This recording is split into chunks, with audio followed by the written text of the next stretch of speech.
task force.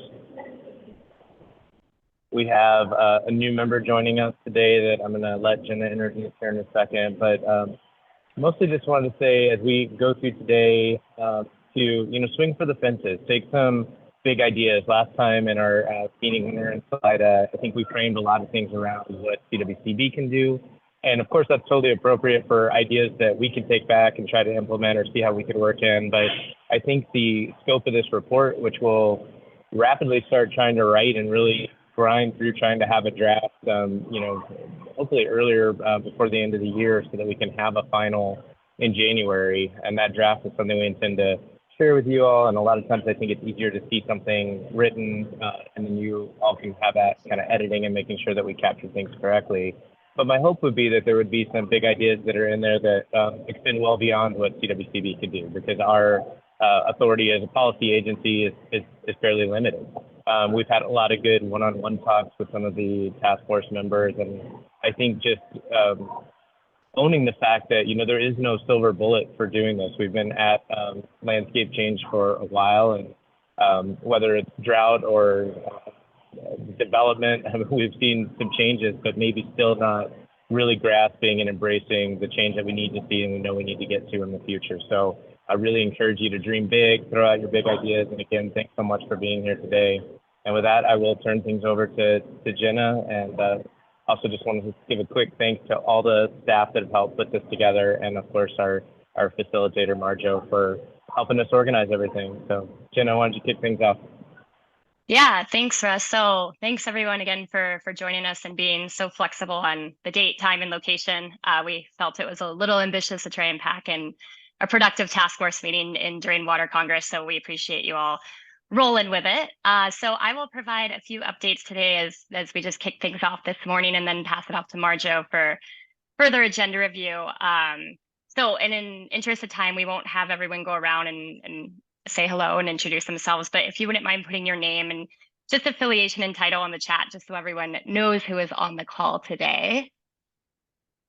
So first, I want to provide you with an update about the task force team itself and the members. As Jared Biggs is no longer with the city of Durango and he has left the task force, we had a space to fill to round out the 21-member team. So I would like to welcome David Norris, who is the Director of Business Administration with Eagle River Water and Sanitation District. And I'll let David introduce himself further, but Russ and I met with David last week just to introduce the task force, explain the background, see if he was interested, and get his takes on the topics we're discussing. And we feel like he's an excellent addition to the team and will provide expertise and insights into spaces that Jared previously brought. So we're super excited for David to join us today, especially with such short notice and also just in general. So I'll pass it off to David to provide more on his background and experience. Sure, Jenna. Thanks. Thanks everyone for having me today. I'm excited to join and learn from all of you. A little bit about me is my background is primarily, for most of my career, is in state government, various different agencies as CFO, controller kind of roles. So primarily finance is my background. I've moved up to Eagle River Water and Sanitation District, which is here in Vail. I started as the director of finance, and then they quickly added a lot of other things onto my plate, one including the water conservation program. So a lot we're trying to do is putting boots on the ground and operationalizing all these concepts, and I'm just excited to be here and learn from all of you. Thanks. Thanks, David. We look forward to working with you and moving forward and learning more from your insight. Thank you again for coming with such short notice to this meeting. So I also want to just let you know that this past week at Water Congress, we held a One Water workshop discussing the components of One Water, so land use, reuse, conservation, as defined in the Colorado Water Plan. And it was a very rich, very layered discussion that included a few of the members of the task force. So Greg, Laura, Bao, Tim, and our facilitator, Marjo. Sensore was also providing great insights and planning with us, so she was unable to join the panel, but we will weave her insights into the task force meeting going forward. So I just want to thank you all again for your hard work that you put into the workshop and for bringing such wonderful and really thought-provoking points. Unfortunately, Water Congress did not record the workshop, but I have a very amateur recording from my phone that picks up after the introduction. So if anyone is interested in hearing it, please let me know, and I'm happy to send it to you.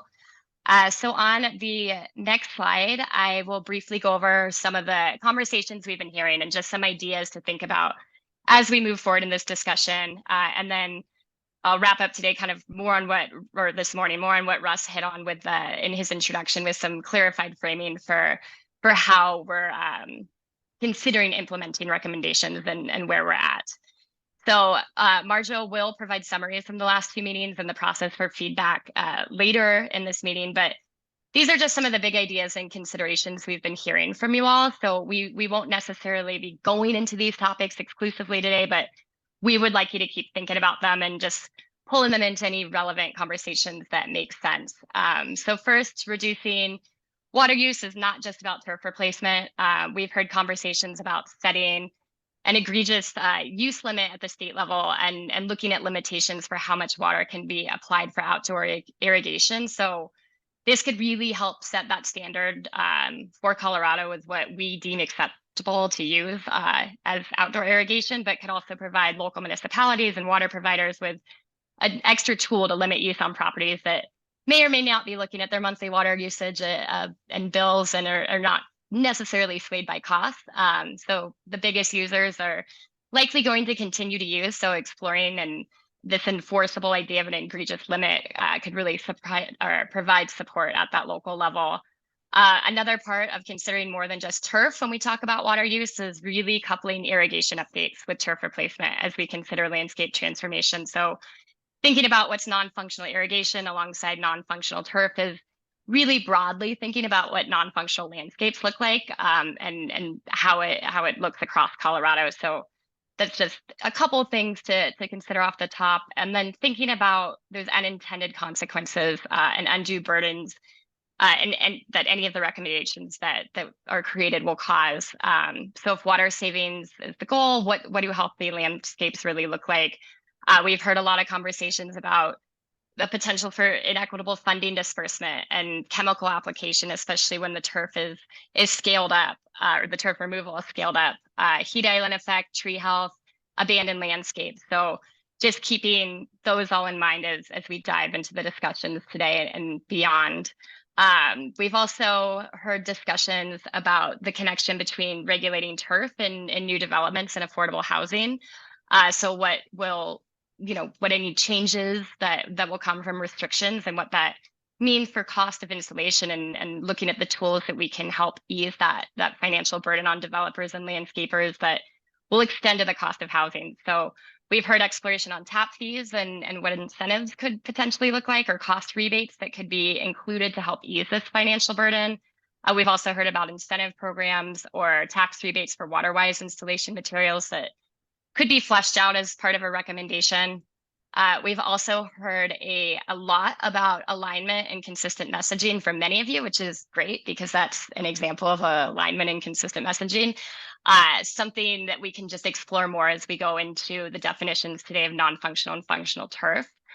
There's also a strong consensus about increased communication and education, and just making sure that those talking points and information is consistent will help to mitigate that confusion and build a strong narrative locally, regionally, and statewide.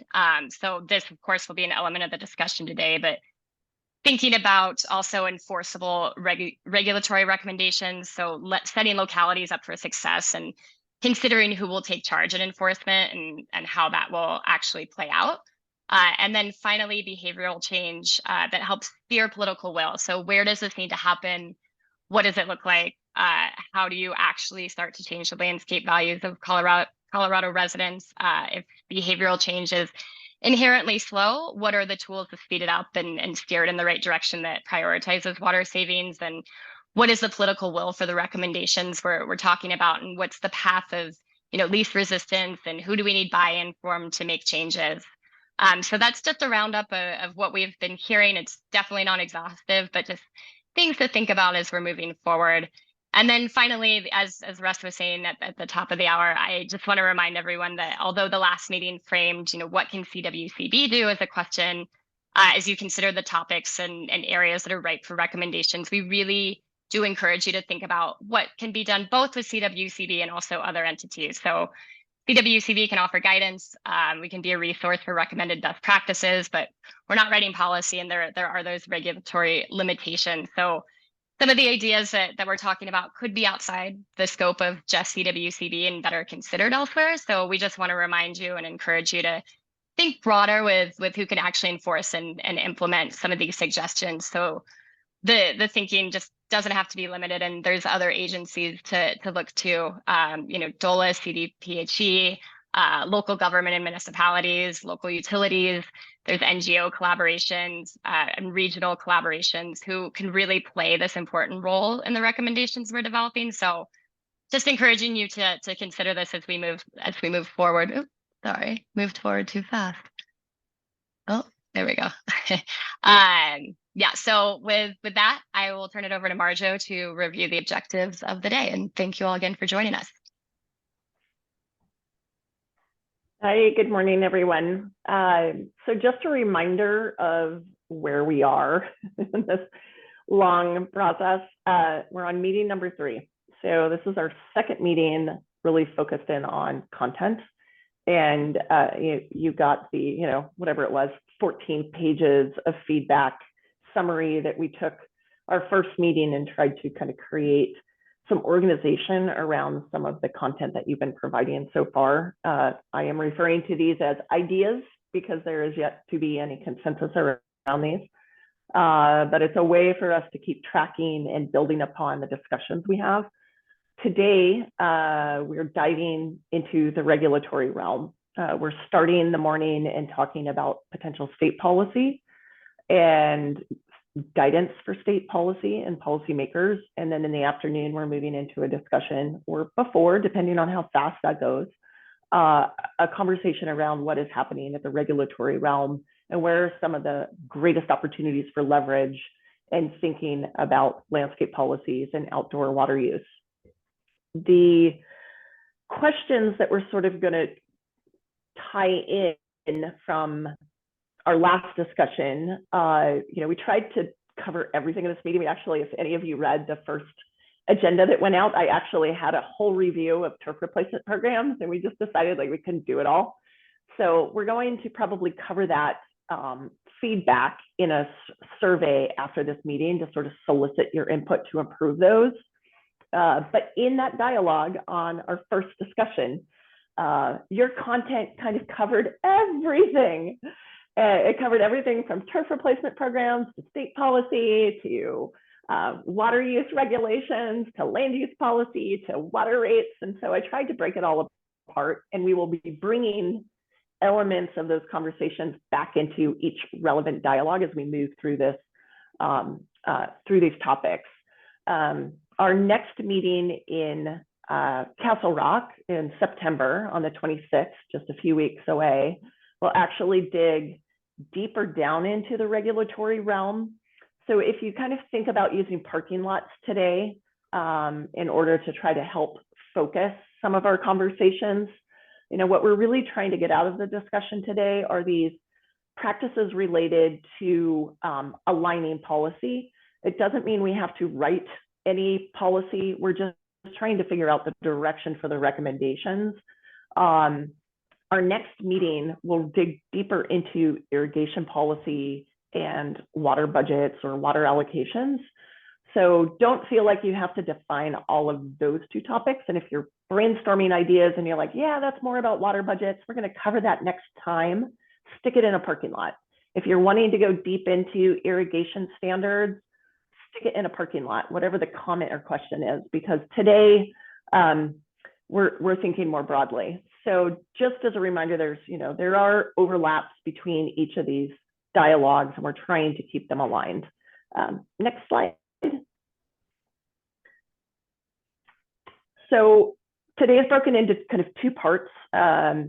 We have a large chunk this morning that we'll introduce here in a moment, but really talking about what is a definition for non-functional turf and how could we potentially think about guiding any potential recommendations that might come out of state legislature or from other folks interested in moving policy forward. I don't know if you've noticed, but there's a lot of states in the Colorado River Basin that are moving forward with non-functional turf at the state policy level. While it has not been initiated in Colorado yet, what could help inform that, and what are the appropriate directions? So we're going to have a discussion about that. We're going to be using initially some sort of rapid kind of polling tools using Menti to solicit some rapid feedback to kind of see where we're all at as a group, and then move into a larger discussion. Depending on how the timing on that discussion goes, we might dive into the second discussion, which is currently this afternoon, where we really look at that local level policy alignment between turf replacement programs, water providers, and land use authorities, and dive deeper into some of the discussions we've already initiated. And I'll provide a reflection back of where you are. So our goal is to spend the afternoon in a breakout on that particular discussion, with the hopes of coming out with some understanding of the next slide will actually show you the questions. Next slide. I didn't edit that. I apologize for the typo. Understanding where this alignment occurs, elements of the policy of landscape policies that might be most applicable. We've talked about capacity, statewide applicability. What is it that provides the most opportunity? Is it turf limitations, or is it some other type of land use policy that will really move forward towards those water savings? And then lastly, we're going to hear from Scott Williamson, who's here today from DOLA, to give us an update on their rewrite of their entire model code for the state, of which one component is landscapes.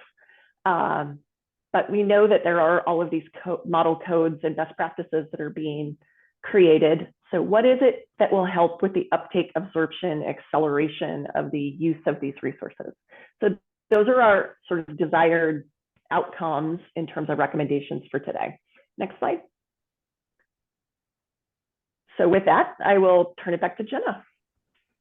Thanks, Marjo. So even though we've talked about the definition and of functional and non-functional turf in past meetings, we're, as Marjo said, going to go further into it today and try to get the more nuanced components and policy connections with defining the terms. So you all should have received a draft definition in your emails to consider for this meeting, and Marjo will facilitate a discussion around it after I provide a little bit more background and clarity of the thinking behind it. So the purpose of defining non-functional and functional turf, we really want the task force to be ahead of this definition, and in case there is any policy movement at the state level surrounding non-functional turf and landscape change. So essentially, we would like to have a recommendation for defining non-functional and functional turf that's coming from this group, if there is that statewide legislation, and any regulation standards and considerations should be definition driven. So they're the same across the board. So really narrowing down a definition will help provide that clarity on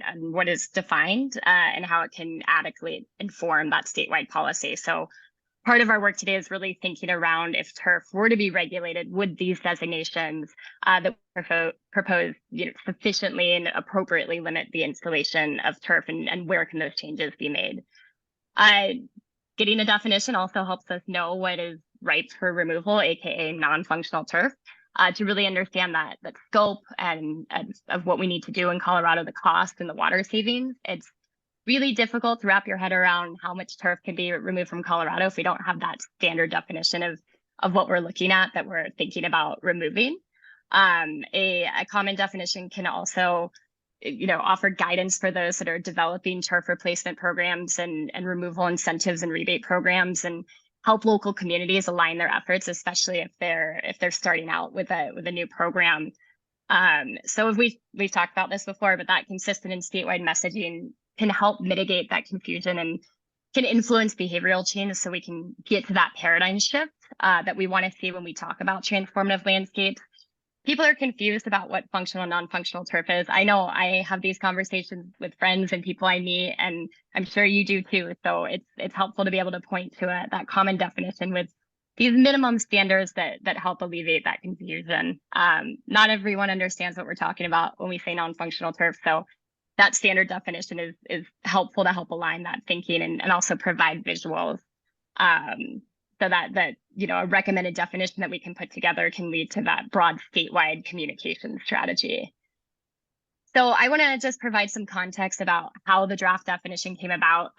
Just as a reminder, or maybe a reassurance to some of you, it is a working definition that we presented to you. It is not set in stone. It is really just meant as a baseline for this conversation. So we don't have to go through and build a definition from scratch. As Marjo mentioned, and many of you likely already know, many areas in Colorado and other Colorado River Basin states have set definitions or still developing them and have engaged in these long-term and iterative processes that involve mapping, stakeholder feedback, and engagement to come to this common definition. So we have the luxury of learning from them and considering all the pieces to decide what makes sense for a really Colorado specific definition and also what does not. So we can also look at the policy mechanisms and how the definitions fold into them and where it can be the most useful.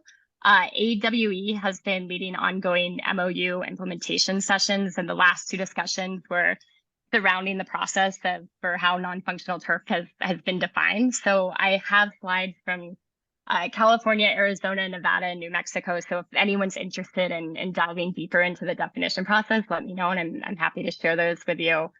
But for the definition that we're working with today, we took an amalgamation of the different definitions and found prevalent commonalities as well as areas that you all have discussed to create this working definition and table of designations. And Marja will facilitate that discussion, as she was saying, that is tied to specific questions, because we absolutely want all of your feedback and impact and input in shaping and refining the definition in a way that will work for Colorado. But first, I just want to provide a little bit more background and nuance with how the definition can be applied. So I've shared these definitions at the last task force meeting in Salida, but I want to just revisit them and add a little bit of nuance. So there are definitely commonalities between these statewide definitions in the sense that they're looking at, what turf is valued broadly areas of human activity. But the utility of the definitions and the policy mechanisms are very different. First, this definition out of California is part of AB 1573 that was introduced in February. So in California, the Water Conservation and Landscaping Act requires a model water efficient landscape ordinance to be adopted and updated at least every 3 years by the Department of Water Resources. So then local agencies are required to adopt the model ordinance or to adopt a water efficient landscape ordinance that is at least as effective in conserving water as the updated model ordinance. So amongst other things, this bill, where this definition comes from, would require the updated model ordinance to include provisions that require that all new or re-renovated non-residential areas install plants that meet specified criteria. It prohibits the inclusion of non-functional turf in non-residential landscape projects after January 1st, 2026. So this definition, as I said, is pulled directly from that bill as amended and has a specific policy function to ban the installation on non-residential landscape projects within that specified amount of time. So this bill has passed Assembly and it's been referred to the Senate Appropriations. It's not an election year, so the session in California will likely end mid to late September. So we'll know more in the next month or so about where this bill goes and if this definition changes, because they could still make amendments. Next, the Nevada definition really only applies to the Las Vegas area and specifically SNWA's water users and in their effort to eliminate irrigation specifically with Colorado River. So SNWA presented at the MOU implementation meeting last month and laid out this process and how they came to the definition. And it was a very, very long and involved process with an advisory committee. They first started by separating non-single family resident customers into specific groups based on activity type. They developed these sample rules that apply to all groups. They went into developing these illustrative examples that the advisory committee then used to support these consensus recommendations. They developed turf allowances for specific customers based on the activity they're engaging in, and then they considered and adopted the definitions, and then wove that into their plan for removing non-functional turf. So they did a deep dive into these specific areas with the advisory committee, and they used extensive and also very expensive GIS mapping to determine the potential water savings with what they're looking at. They also worked in a waiver process that allows any establishment to apply for this waiver for functional turf that provides the recreational benefit to the community and meets the functional turf definition. So there's a little bit of flexibility in there that people can apply for that. Of course, the water reality is very different in Colorado than it is in Nevada. And Nevada was really specifically looking to eliminate the use of Colorado River and their usage. So their policy mechanism was to ban that Colorado River water use after that specific day. So they aren't necessarily banning turf, they're banning irrigation in certain areas. And then finally, Utah, this is also new this year, and their definition is tied to funding opportunities from the state in the form of these landscape rebates that will be available in any area of the state that has adopted qualifying landscape ordinances. So they're really tying that, the incentive to the land use and turf with what's being installed. So municipalities who adopt these landscape ordinances that eliminate new turf installations are eligible for funding. And then the water districts are operating the landscape incentive programs or rebate programs within their service areas. They look different across the state. And then the division is operating the rebate programs throughout the rest of the state. So essentially, it's an incentive to implement water efficient landscape standards. And I found this an important part of the requirements and something that a lot of us have been talking about for funding, that they also have to incorporate drip irrigation systems into the converted areas. So it's, looking at what's being installed, but also what's watering what's being installed. So this definition here is essentially working as a carrot to get more of Utah cities to adopt the definition-driven ordinances that require these new developments to install water-wise landscaping. So similar statewide definitions, a lot of overlap, but they're all being utilized in different ways through these different policy mechanisms. So these examples are really just meant to provide that background and some case studies as we look into discussion and figure out what's right and what makes sense in Colorado. So as this is the definition that we're working off of that you all received this week, and as Marjo said earlier, we're going into much further detail through the discussion, but we want you to be able to see this before we go further, just in case you haven't had a chance to look at it. This definition, again, is meant to be broad and more encompassing, and the linked designation in the sheet that you have that I can put in the chat as well, again, provides more specifics for the areas we're looking into and considering. So like I said, you'll have a copy of this, so please feel free to comment directly on the document. Thank you to those who already did. That includes today, that includes going forward. If you have thoughts moving forward, please continue to share them with us. So these are the broad questions that Marjo alluded to, and she'll facilitate a more nuanced discussion as we work through the definitions and designations. But in general, we're just asking you to consider these three things, right? What do you like? What do you dislike about the draft definitions and designations? What would you change? What would you update? Should Colorado consider a statewide regulation of non-functional turf? And if a policy initiative were to move forward, would this definition provide sufficient clarity about turf, and how it should be regulated? So we also have additional considerations that if we get through this first round of questions that we can look more into, but looking at the areas or sectors that could potentially be prioritized. Does this look like in terms of staggering, phasing in? Should some areas be exempt or the focus? So these questions definitely overlap some with the land use policy discussion. So it's okay if we don't get through all of these today, just food for thought as we work through the definitions together. And with that, I will pass it back off to Marjo to facilitate the discussion, but I'm here if anyone has questions about what I covered today or would like any clarification. So I'm looking forward to the conversation. Thanks, Jenna. Okay, so we're going to do this two ways. We are going to use Menti, but before we start, this will be Menti. I'm actually sending it in the chat right now.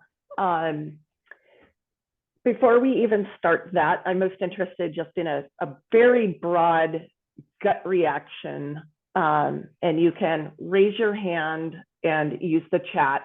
We're going to ask like 6 specific questions and then go into a dialogue, but just generally, and again, raise your hand, use the chat. Are there elements of the definition that's been shared that you like? And are there elements of the definition that you do not like? We will go through the designations specifically one by one and rate them on a Likert scale to really get into the detail of it. So don't feel like you have to go that high, but we're looking for just like a general reaction before we get into this, the Menti. And so Jenna, can you do me a favor? Can you, you guys are jumping ahead. Don't jump ahead yet. Can you do me a favor and stop sharing? Great. Because I want to start first with just if anyone has a gut reaction to the definitions before we dive in. You're gonna have lots of time to dialogue. So if you're like, not ready, that's fine. But before we get there, any reactions to the definition? Okay. I want to see where we go with Menti. Shortened a bit. Yeah, it's long. Okay. Okay, you're going to get your chance to really go with this thing. All right.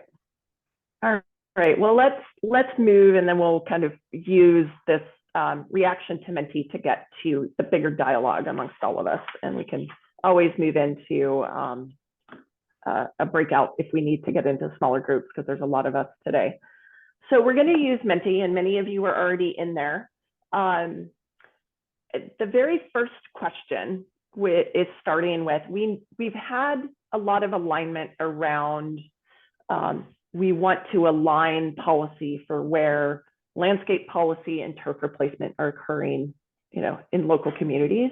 We haven't so much talked about, is there a role for the state in regulating turf? And one of CWCB's role would be to offer guidance if that were to be proposed by any legislators.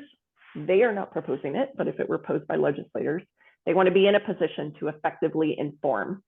And so one of the potential roles of this group would be helping to craft that guidance. So the very first question is, and many of you are already in Menti. Did everyone get in before I ask you? Okay. The very first question is, yep. Hey, sorry, I saw in the chat somebody had asked for the code again. We can put that in. Oh, yeah, let me drop it one more time.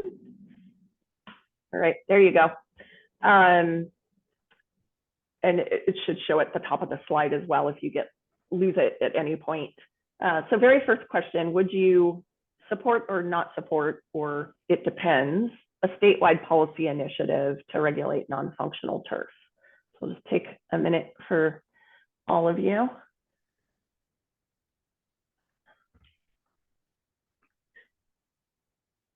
I'm actually surprised by this answer. I was expecting a lot of no's for some reason. Hey, Marjo. Yes. It's Tori. Do you mind if I ask what like a policy initiative, does that mean like some sort of like a minimum baseline that local governments must regulate? Okay. I see head shaking. And when I say initiative, I was also thinking like it's introduced by someone, a legislator, and it's in, it's kind of in the California role. Okay. Cool, thanks. All right, I think that's almost everybody. Did everybody vote? Anyone not vote yet? Real good, thumbs up. Okay. Joe, were you intending to screen share the results? Yeah, I was going to do that right now. Sorry, I forgot to do that part. There we go. All right, can you see the screen? Good. All right. So, someone changing their vote? Are we good? I'm moving on. You can keep kind of working on. I'm going to go to the next one. This next question as Jenna noted, you know, the state wants to be in this position. So this next question, wait, we're going to dive into, and we'll follow up. I have follow-up questions to all of these. So just know we're going to kind of have a dialogue after this. The specific, like the definition right now includes both the narrative that already you've said is very long, but it also included a number of very specific functional turf locations, kind of designations, I think is the terminology she used, as well as non-functional turf locations. So sort of taking what we've used very broadly as, you know, medians or streetscapes, or, you know, we kind of talk of them at very high level, very specific. So we're going to run through, there's quite a few of these. It's a long list, and this was the quickest way we thought we could get through all of these. So these are on a Likert scale from, and Laura, I see your hand, just 1 second. These are on a Likert scale from, you know, I agree with this designation, I do not agree with this designation, with the intention of going through functional and non-functional, 5 slides or 6 slides, and then allowing us to kind of understand whether there's some of these that we really need to have a discussion about because you flagged them as either weakly supportive or strongly supported. So, okay, Laura, go ahead. Thanks, appreciate it. Yeah, I just wanted to clarify, and I'm pretty sure I know the answer, but the top one where it says parks where recreation occurs, I know one of the main areas a lot of communities are working on is there's the active parts of parks, but there can also be a lot of parks that were places where no one's using the turf, right? So that doesn't just mean the whole park, that's the part of the park that's being used actively. Yeah, I was going to mention that. I think having passive is confusing because passive recreation can be strolling or bird watching, and those can be areas that can be converted. And so the Denver Parks specific turf grass policy that defines functional and non-functional does kind of delineate specifically what we mean by functional within a park setting, and I'd be happy to share that. So passive is hard for me in this one because I think there are opportunities there. So I wouldn't want to limit that. Yeah. Great. Okay. And Marjo, we're assuming that the public and private sports fields and the public and private playgrounds are historically and currently used, right? I'm going to defer the questions, Jenna, to you. I think part of what we're also looking for is you're already flagging that some of these might have confusion and need refinement. So I think these are really good questions because we're hoping to get to explanations that do not create that confusion. Yeah, so because I Jenna, chime in on clarifying. Yeah, Lisa, will you repeat your question again? I didn't quite hear it. Of course, the public and private sport fields and the public and private playgrounds really are sort of subsets of your first one, the public and private parks so we're assuming that those are used. They're being currently used. Currently used, yeah. Yeah. So anywhere that more active recreation is occurring. But I appreciate that the previous comment about passive, and that's confusing. Because I think that's helpful as we're going through that. So yeah, any comments on these that are outside just a ranking, please either you can comment directly on the spreadsheet, throw in the chat, say them out loud, we'll record them because this is all super helpful to hear. Thank you. Can I make one more comment about the playgrounds? Yeah. I mean, there is a movement of creating more like access to nature in our parks. And so some of our playgrounds are becoming more nature-based play. And so again, there's still more opportunity to even have these active playgrounds still be more natural. And so I want to also probably like better define playground as well, because I don't think we should blanket that statement either, or otherwise we're going to lose opportunities. Great. Yeah, that was what I had thought too. You know, playgrounds often aren't turf any longer. They're all of those different materials. You know, I don't know what you call the bouncy stuff, or you know, bounce, or it's gotten, you know, mulch or some sort of other materials. You don't really find playgrounds on grass anymore. Similar question Okay. here. I was curious about what we meant by playgrounds. I think of the ones with the play equipment and the mulched wood pieces, but it's nice to know what we're thinking. Okay, that's helpful. Yeah. So, and I think the way that this is being proposed is these are areas where if there were turf, it would be considered functional and not regulated. So there's the next slide, which I'll go ahead and go to the next slide. Also is speaking to functional areas where turf might be either desired or permitted.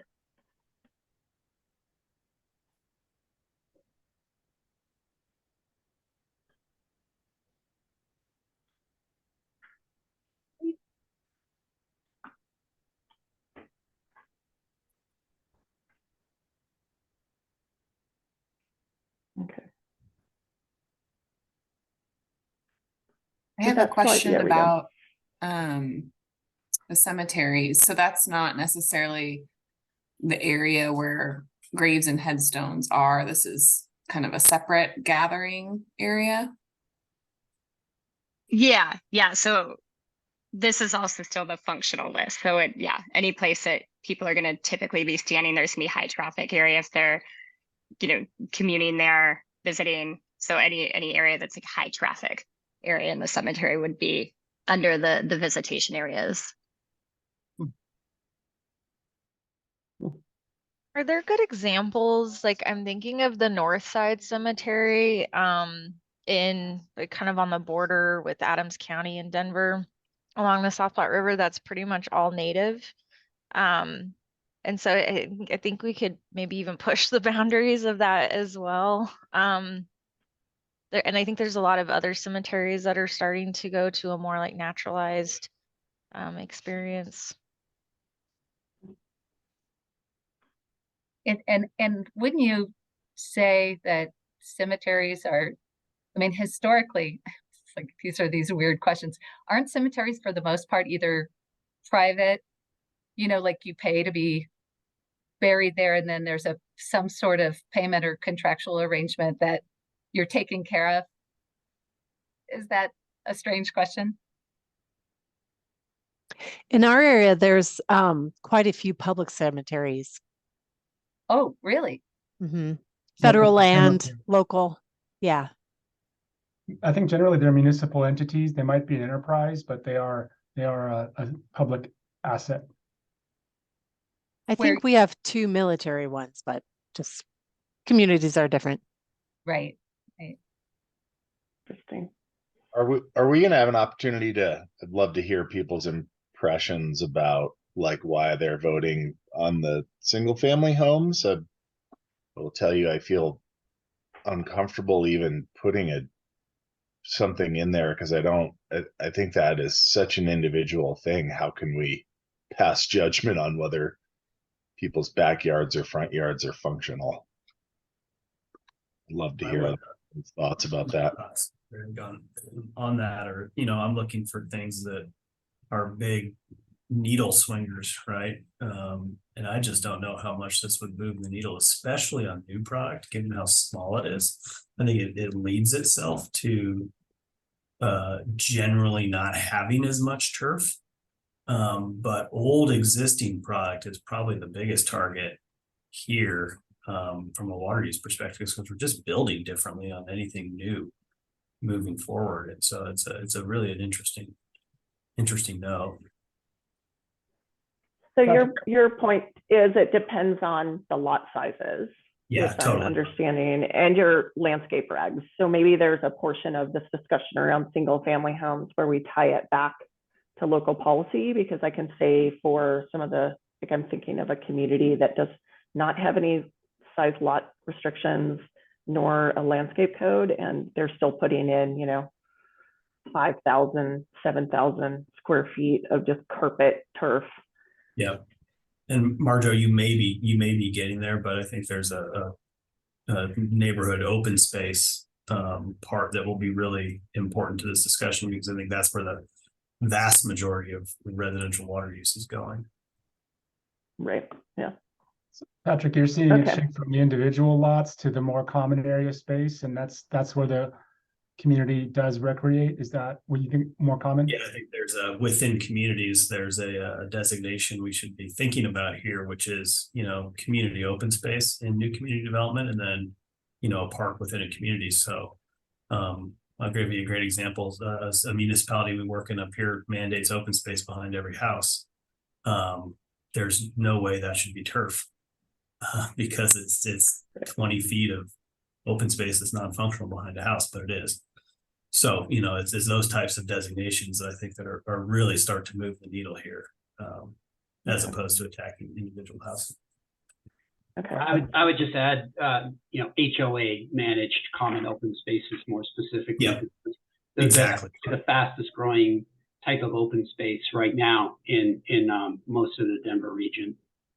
Yeah, I would say existing as well. So not just new, but existing, because a lot of our older communities, like I said, I could go take a picture right outside my office here of acres of turf that is just in between houses with no use. So, clarification again on this specific, there's two slides, the prior slide and this slide, that are defining what is functional. So are you saying, so like in this front yard, backyard, portion of front yard and backyard in this definition are actually being defined as functional, not non-functional.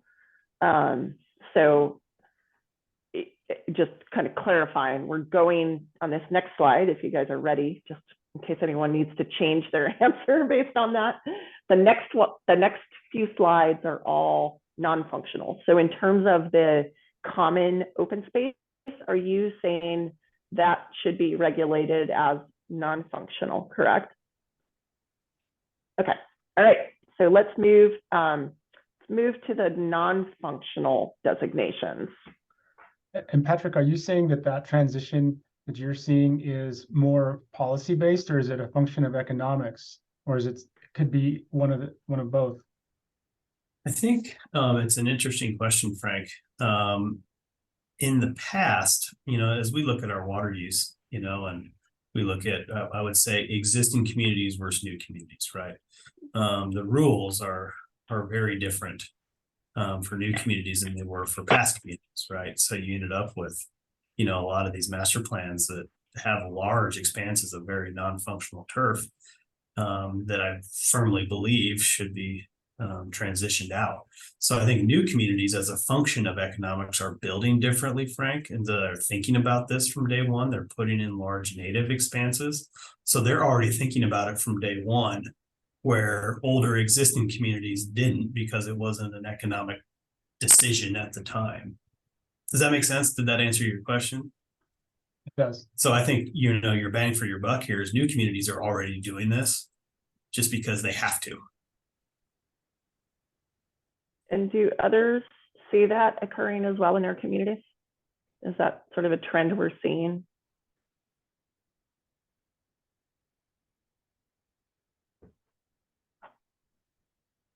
Maybe not. Okay. All right.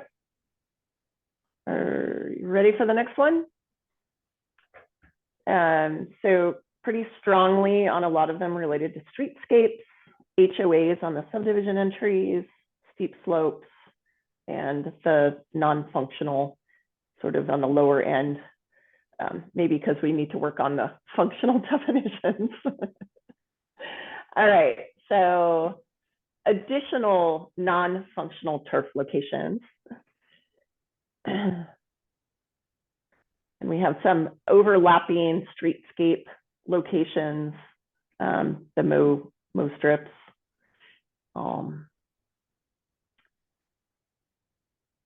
Driveway, parking lot, commercial development, shopping centers. And the last one, I'm just going to sort of mention this because we'll talk about this a little later, and particularly next week, or next meeting, excuse me.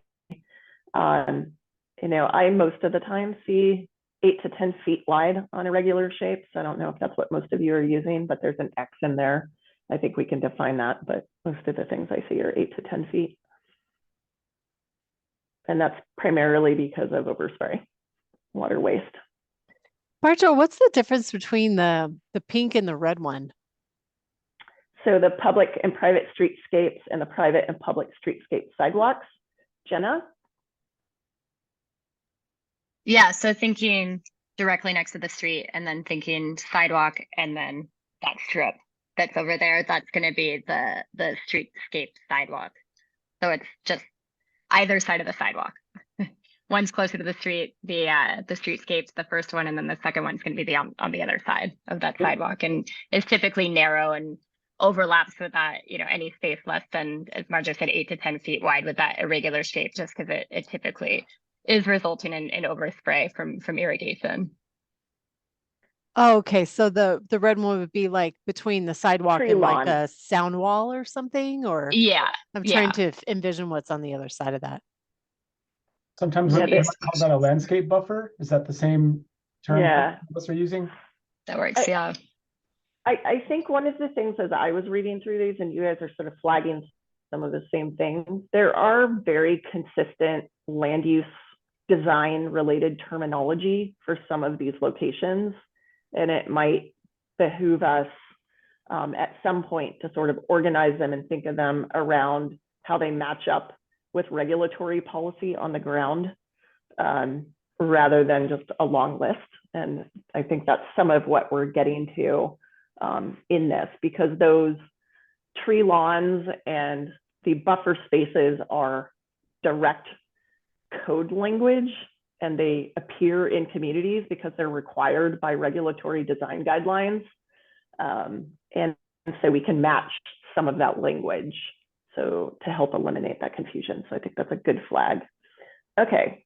I'm curious why the shopping center entryways were actually lower and not like off the hook here. I'll offer one. I see those sometimes. There's a move to get more multimodal transportation into those areas instead of making them completely car dependent. And so oftentimes that includes providing sidewalks and bike trails that connect into those areas. And so you want to have a little bit of that safety buffer. So I have seen some of that design, not to say that that buffer couldn't be done as a planting bed, but perhaps with the cost, I think there's a trade-off some of the developers might be seeing in putting the turf and tree lawns in there with trees to give that shade and that kind of barrier. So that's just one thing I've seen around up in northern Colorado that seems to be more common. So maybe that's what's leading to the shopping centers having a little bit more of a pass on some of these features using turf. Okay. All right. Others might have different thoughts. All right.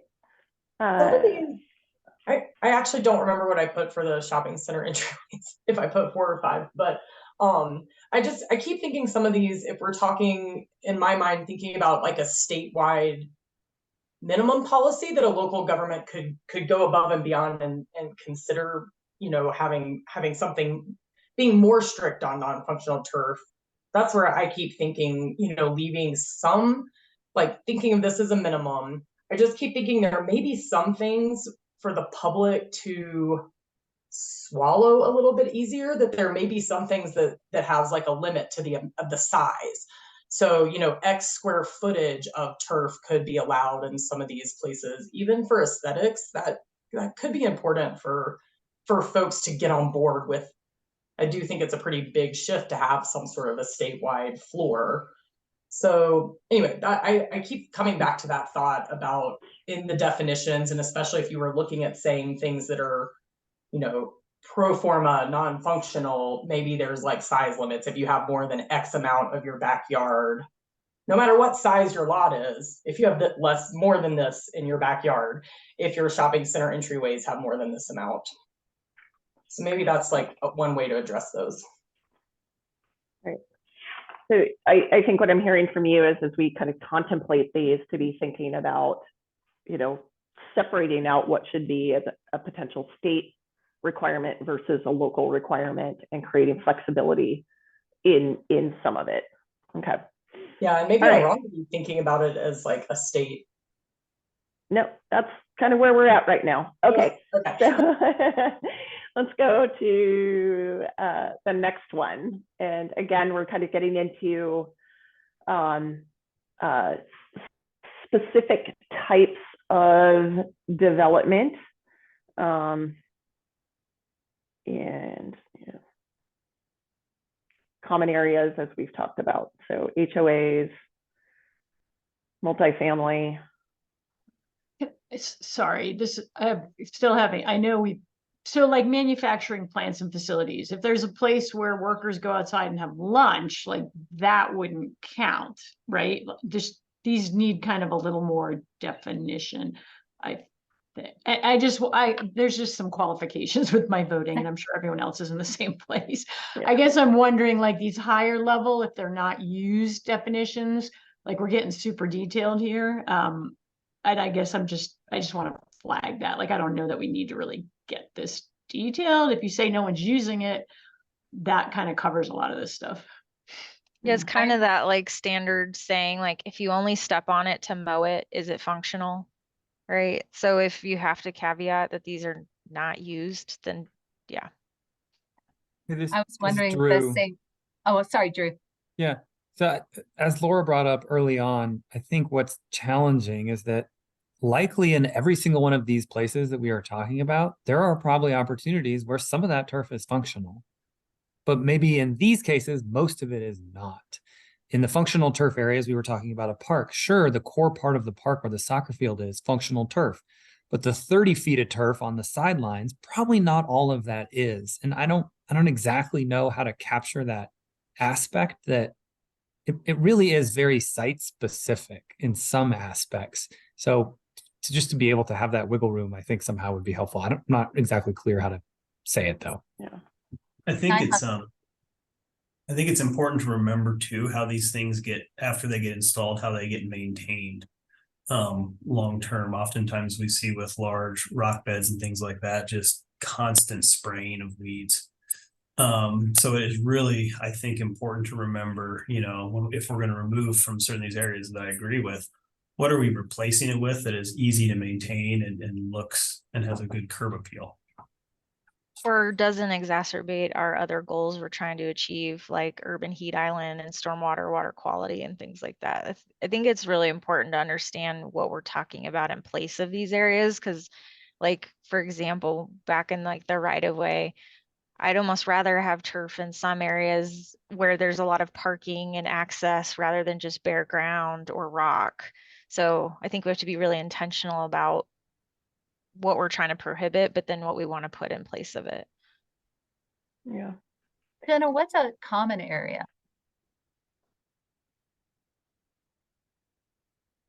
That was sort of what we were talking about earlier with that common open space that's just in between and no one's really using it. So it's just the default is turf. That I guess 2 slides back we were discussing that, but just that space in between that no one's using, that is just turf. Yeah, and I think this is again where we need to be really careful with definitions, because within land use, common area has a very specific terminology. It's not just open space or buffer. Those are the new, like a buffer is a non-use place. Like it's the space between a parking lot and a wall. That's a buffer. It's the space between a property line of an industrial use and a property line of a residential use. That's a buffer. A common area within land use designations is very common. I shouldn't reuse common. Used to define within a multifamily or a commercial development or a homeowners association areas that refer to like public spaces. So I think, again, we need to kind of like look at aligning definitions with what is typically used within the land use language. And I don't know if other people are picking up on that as well. What about the green one on construction sites? That one kind of posed a question for me. What exactly is that? It's where there's active construction happening. Yeah, this one I picked up from quite a few of the other definitions that I was looking at, and this is just, yeah, if there's active construction going on and they're, you know, still irrigating turf that is there that really no one's using, and it might eventually be taken out, right? So it's just like keeping it alive until that part of the construction is done. Super specific. I realize that. Well, that's helpful. I also just All want right. to flag kind of a potential equity issue here. I just noticed that, you know, we include single family and front and backyards as a functional turf, even if it's only partial. But we're putting apartments and condos and townhouses. We're not putting anything for functional turf definitions for those or mobile homes. And I think that's just something that we may want to be aware of, that we should include a functional turf definition for those spaces, because those can be highly utilized by residents. Yeah, and I think that goes back to the parks areas and open space areas and how we define those are important. So I think that's a good flag as well. All right, let's go. I think this is the one thing last. real quick on Yeah, that? absolutely. Just, I think one thing that hasn't come across is there might be turf areas that are not historically used, but they're the only turf areas that are accessible to something like a mobile home park or an area that doesn't have front yards. So that means they have the potential to be used, even if they're not historically used by people who don't have any other access to turf. And I think we're missing that as a category. I would tend to support what Austin said here too, and Rebecca, that we have to be careful not to eliminate all green space in some of these areas that is maybe not functional from a recreational standpoint, but in apartments and townhomes and more, you know, connected living, those areas offer a lot of the aesthetic benefits that people in single family home in their personal space that they have there. So I'm sensitive to the risk of having no landscape at all if we can't have turf. I think we need to make sure that there's an allocation of space for that. So I worry that it would be the abandonment of turf in too many spaces, or of landscape in too many spaces, if we outlaw turf in all areas. It's also where all the dogs go to the bathroom. So we also have to be thoughtful about what we put there and if it's even going to be successful if it's non-turf, especially in these multifamily developments that are going up all around Denver. And as you were saying, Sincere too, the sections where you park next to and get out, I mean, that is a bit of a functional turf. We know that if it's a planting bed, it's just going to be trampled and it's less likely to be cared for. So in those areas, that has a functional definition in my mind. Yeah. I keep wondering, as we're talking about this goes back to Tori's comment, that I wonder whether we're looking for places that, you know, in a lot of cases can be functional, and are there any places where it's never functional? And I go back to medians as one of those things where I'm not sure you ever can define functional turf in a median. Because I agree with you. I think there's a lot of individuality here, and I'm concerned that this becomes such a broad thing that it looks really restrictive. Yeah, I kind of am thinking along those same lines, Greg, and I'm wondering if there's a simpler definition that could be that basement legislative or policy that would just say, you know, medians, streetscapes, unused parts of commercial, industrial areas that no one's really going to argue about. It provides that floor of policy. It takes us away from nitpicking over specific things that may not have a big impact. I think, at least in Colorado Springs, there's plenty of medians that we could convert that, you know, would help advance this a lot, and probably would be very not very controversial about whether they're utilized or not. Yeah, good point.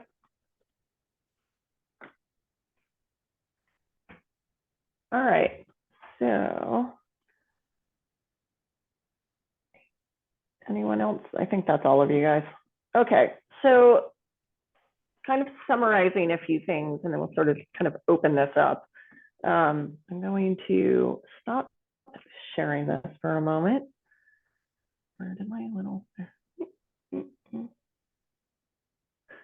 if I can find my Zoom icon, which has momentarily disappeared. Oh, it keeps popping up. Come on. Do this.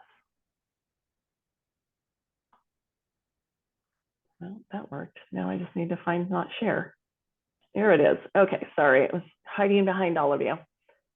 Okay, so trying to kind of summarize a few things I think I've heard, and then we'll take a little break to get ready for the next section. But oh,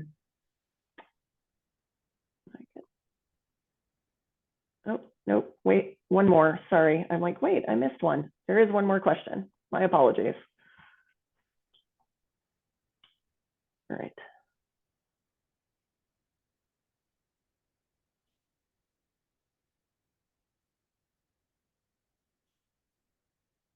Right. One more question. So kind of coming back to this, the reason we're asking this is will determine how much time we actually could have really spend in this. So thinking about, you know, the things we've just heard, which is what I'm kind of hearing resoundingly are the definition as crafted is too specific, too complex, needs to be refined, needs to be simplified, and potentially for the purposes of a policy guidance statement needs to think about how to create something that will be broadly supported and not so restrictive that it prevents us being able to achieve some progress. I think that's kind of what I've heard. There's a lot of detail and nuance in that to explore. There are parts of this definition that could also help local governments think about crafting policies so that they don't have to go through the same painful process that we're going through line by line. But it would, no, yes, you guys are just saying yes. So what I'm hearing then is there is within this potential document that or this document that we're writing, the opportunity to kind of provide some clarity for the CWCB to kind of come back with a little bit of a guidance to respond to and say, you know, is this helping clarify where we're headed? And we can capture the reasons why, as well as some advice on what I'm hearing from you, some of these barriers, like don't get too specific, don't define everything. So that's great.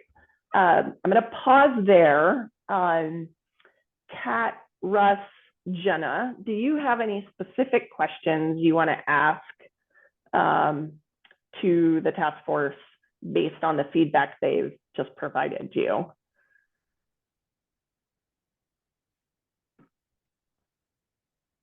I guess I don't have anything to ask. I think the conversation's great, and I think it is good to dig into this level of detail because it kind of helps uncover these deeper discussions. And I would imagine that you know, we could include in final report some kind of summary of the, you know, it's complicated discussion, which I think does it justice, but also maybe speaks to why a simpler definition could be helpful. So I think this is extremely helpful. Thanks for all the time. Okay. Jenna? Yeah, no, I echo that. And I also just encourage you, if you have thoughts that come up later past this conversation, to just comment on that shared document, comment on that shared spreadsheet so that we can keep capturing all these conversations, because I think they're great and very, very helpful. That was the intention of providing the definition, is so that we can tear it apart. So thank you for doing that. And we'll put more together, refine it more based on what we have. And I think including, you know, capturing this discussion in the report with that, it isn't agreed upon across the line. Like, it's not that simple to do this. And I think that's important to highlight. So thank you all for this discussion. Okay, well, I'm going to open it back up a little more broadly. I'm sorry, Kat, did you have anything you wanted to add? Okay. So I have more process questions if we're agreeing to do this. we still have some time on this particular subject. So there's a couple options on how we kind of proceed. We can, in terms of next steps, either just kind of stop now and give it back to us, and we do some refinements and we come back with another craft at a definition. I think there's a broader question I have that I would like you to dive into, which would be, and Catherine, yes, we'll cover that this afternoon as well. I have a little bit of a broader question for all of you to explore that I think is relatively important. Jenna talked about the different policy mechanisms that are available to some of the other states and how they're incorporating turf limitations into a policy. The definition is simply one small part. It is not how things are actually regulated. And within Colorado, we do not have the model landscape regulations that have been in place like in California. California adopted what by our state statutes would be the highest, best landscape policies that exist. Like we're just getting there in most of our communities. Like if you took Colorado Springs and Castle Rock and took it statewide, that's California in terms of their landscape code. Does not matter the size of the community. Everybody has to use a water analysis. Everyone needs a water budget. Like everyone has a plant list. It's all in place. That doesn't exist here. So we're not going to just insert it into the mellow. In Utah, as Jenna sort of presented, the question, the way in which they're trying to introduce it and use it is related to, I think it was the funding mechanism. So I would like, if you guys are willing to spend some time sort of exploring the part of the policy and recommendation that is, part one is the definition. Yes, we're talking about potentially, informing and helping inform, don't make bad decisions. Here's some guidance. But that also relates to how it would actually play out within policymaking and what was specifically regulated. And I am, unlike Tori, not a policy genius, so I'm going to defer to the wisdom of this room to help us sort of open up that discussion and think about whether that is part of what we would like this recommendation to include, or it is simply, let's provide some guidance on a definition, because those are two very different policy recommendations or guidance mechanisms, or guidance recommendations, excuse me. So I'll just pause there for a little reflection on that big question. Yeah. Clarify, because you live in the world of policy making, Tori. So please clarify for everyone, not just the way in which I keep using it. Well, okay, so I do have a question for Marjo. Sorry, Laura, I don't want to interrupt you either. But I mean, my question, I guess that I don't know if other folks need clarity on this, but I keep wondering. So to me, a policy is guidance. If I'm thinking of a local government, you find policies in the comprehensive plan, versus a regulation is going to be something that, especially for a local government, it's an enforceable requirement, generally going to apply for new development or redevelopment, because those are your opportunities for regulation. So anyway, I'm struggling with terminology, and it does matter for me of like, how I give advice on what kind of language I think we should use. So anyway, if you want to clarify which one, I think we're talking about regulations. So I think in this particular conversation, we're sort of talking about state level, and whether, that's, I think, kind of where we're at, is thinking about state level guidance or regulation. And I'm not saying either one. I'm just saying that's sort of where we're at this afternoon. We're in the next dialogue, depending on when we get there, we're actually going to pivot and really talk about landscape regulations and what's appropriate to incorporate into those. So for the purposes of this dialogue and crafting a definition recommendation for what non-functional turf is at that state level, although it could apply locally as well. And then the question I'm sort of asking is, when we voted earlier and said, are we willing to, or would we support, a statewide policy for non-functional turf to regulate non-functional turf? And the answer was yes, maybe it depends. That's sort of what I'm trying to get at, is does this group want to explore a recommendation on what would be the sort of pros and cons and best mechanisms to make that policy at the state level? Does that help clarify, Tori? Can I ask, when you talk about state policies, that can include both restrictive policies and incentive programs, and are we considering both, or one or the other?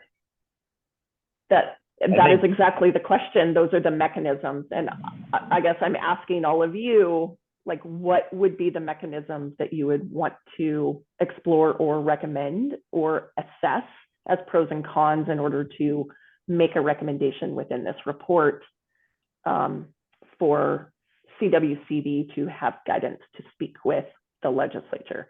And Russ and Jenna, this is for your benefit, so please do chime in if I'm asking the questions improperly. No, I guess I would just say don't feel limited, like yes to all. And I think that we can kind of sort things out on the back end as to how we pulled it in the draft. And if we didn't nail it, great, because we're kicking it back to you to help us make some comments and refine. But to me, this question, and maybe I like the way Tori said that, is like, is this like guidance, or, I think a policy is guidance, or is it, a hardline rule, or often you're even saying, is it regulated or is it incentive based? I think one of the conversations we had as we were planning for this was just how this report, who knows where the uptake is. So one avenue is the legislature, one avenue is CWCB. Those each come with different abilities. But I think there are other avenues of just where I see this last conversation is extremely helpful, is the person that just started in water conservation at City X, right? Like, how do they interpret all this? And instead of having them start from zero, I think that this could provide some helpful context, or it could just be for local elected to think about this, or a local water provider to think about how they would want to set policy, or it could be, more explicitly on that land use side. So I don't know that we need to really sort out which box we're going into. Just give us your best ideas. This conversation, I think, was framed up more in that kind of regulatory side. I think it's how we're thinking about it, but I think we're very open to, just being able to hit the world of things. And I would clarify, Russ, I agree with that, but I think we are actually trying to speak to each one, because the recommendations are different for a statewide regulatory process that is implemented through, DOLA or CWCB funding grants, and it says thou shalt, also explore a turf ban, versus if we're making a recommendation for local land use policy, which is our next discussion, that's a very specific way to include it in a code. And I personally, as a planner, think it's quite simple to include in a land use code versus trying to create the perfect mechanism for statewide policymaking. So I guess the question I'm trying to clarify right now is, I think it is very clear that we have identified we want to help craft, better recommendations on what to include at the local level, whether that be a water provider or a local government authority. And you've gone pretty deep in some of that in your recommendations so far. What we have not identified is this, is there a statewide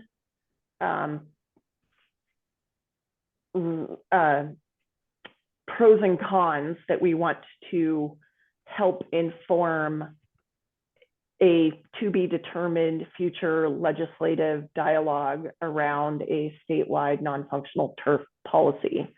That question is the one I'm trying to clarify, because we don't have anything in our dialogue so far that would inform that, other than some feedback on how to define what non-functional and functional are. Pause there. Greg, Frank, then Laura. I think I'm still trying to catch up. I think to me, it's for this group, it would be very appropriate to give some guidance on funding, education, and rules or legislation or whatever we want to call that, regulation. My thought from the outset on that is that we want to keep it really simple and not be really prescriptive, and sort of let those things evolve, rather than us trying to sort of design the details behind it. Okay. Frank? Thanks for that, Greg. So I was thinking about what Catherine said in the chat here, and then the success we had with the water sense bill some years ago. And as far as outcomes, that was a simple thing that allowed the industry and private sector to coalesce around a super low pain point to improve indoor water conservation. So I'm thinking if we can pursue something like that here, the lowest pain point might be those areas of development that are quite common, like a stormwater basin and outlots that can be non-prescriptive, but they can be the ones that we designate as a non-turf requirement, something along those lines. I'm just wondering if that kind of demonstrable commitment, and perhaps other areas that would be low pain point also, would be helpful to the Upper Colorado River Commissioner Tebeki, so that we can demonstrate our progress in this regard. So I'm looking for the low pain points too, to follow the success of Water Sense bill. Laura, then Catherine. Great, cool. Well, thanks, Greg and Frank, for saying a lot of what I was going to say. Yeah, I think, I'll pick up where Frank left off. That's exactly, WRA is a policy organization. We've been doing a lot of thinking around this already. And I do think, if we can hit those kind of low-lying fruit things at the state level, median, stormwater areas. I also think Frank already said this, but just to kind of flesh it out a little bit more, our professionals aren't in our supply chain. It's not quite up to speed yet, nor do a lot of maybe smaller communities, like if say there were something that was very robust coming down from the state, I think a lot of folks would have issues with that. And so I think if we hit it at this low level, low lying fruit, low pain threshold area, that's going to really help us kind of get things up to speed and move along and learn in ways that we're not risking a lot, right? Like if we start hitting big areas, that could not go well if we don't know how to do it yet. So I think that's important. I also do want to say, we've seen a lot of support statewide for the turf replacement funding. I think that's really helping spur things along. That's going to run out. I know the CWCB is going to expend all the funds from the grants this year. The second round is closing tomorrow, I think. But I want to note that's paying for Jenna's salary. And she, I think everyone will acknowledge, has been a huge addition to this conversation. And so we also want to keep her and CWCB staff going to focus on this. So I do think, whatever form that takes, keeping funding coming in is another thing, and that is likely legislative. And then the other part gets to the more administrative side of things, which I think we were also alluding to, that's at the state level. And that is where the CWCB perhaps administratively if they're going to give out water efficiency grants, if they're going to give out turf replacement grants, maybe there is some sort of phased in requirements for some minimum landscape ordinances for the communities that are pursuing those, so that they're not just putting in more turf while they're getting a state grant to take some out. So those are sort of the things that we're thinking about at WRA that I would just throw out there for this group to think about. So thank you. Laura, can I ask a follow-up question? Coming back to the administrative question, because I was going to bring this up later, so I think this is an important one. Can you clarify this question of if, can you just repeat that, because it's a big one? If they are provided resources through state funding, that they would then have a requirement to do X.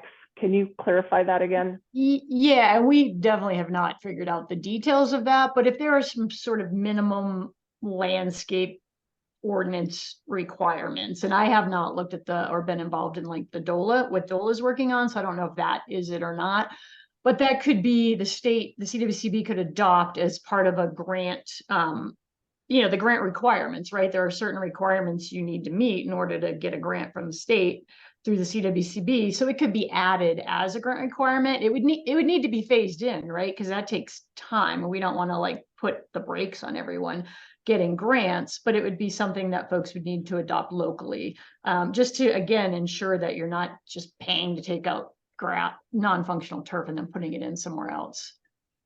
Right. And are you saying, like, I'm kind of thinking about, the way in which the water efficiency standards were incorporated into comprehensive plans. If you get a grant from DOLA for a comp plan, it's like, hey, put that in there type thing. Is that what you're thinking, like broadly, or only funding related to turf replacement? I mean, definitely for turf replacement, but it could be broader than that. That would be up to other folks, I think. I mean, the more we can incentivize that, the better. But I would say that would definitely be the discussion part for this group. Okay. Catherine, thank you for being patient. Oh, sure. No, thanks for the opportunity. I just wanted to say that I do think that some recommendations related to statewide policy should come out of this group. That's just my personal opinion, but I think that that's a huge opportunity. And I think if we don't have some recommendations, then it's going to be the Wild West for Colorado. And I do think there's mounting pressure to have some statewide action about non-functional turf. So if it doesn't come from this group, then who is it going to come from? So I would certainly encourage us to take that on. If it needs more time and attention, which it may, maybe it's worth developing a subcommittee of this group that could meet and really hash out the details of that, just to recommend to CWCB. But I do think it's a worthwhile effort, and I do agree with certainly what Frank and Greg said and Laura reiterated about it, keeping it simple and less risky to gain that statewide support moving forward. Because I think we're going to be on this journey for a long time, and starting where there's less controversy can help bring everybody together. Thanks. Austin?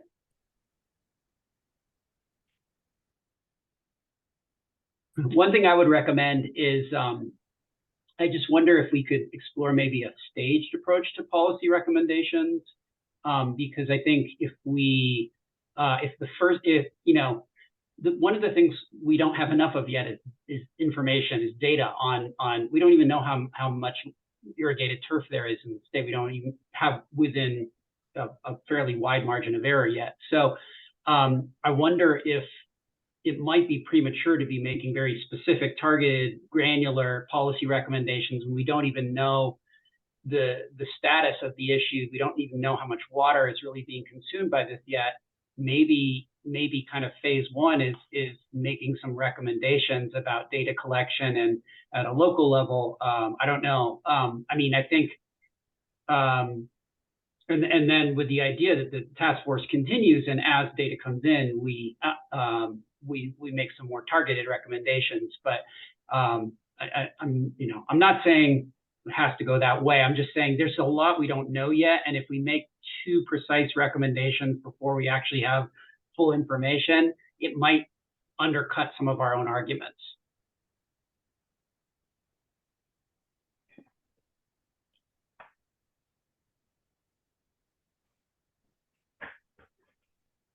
Okay.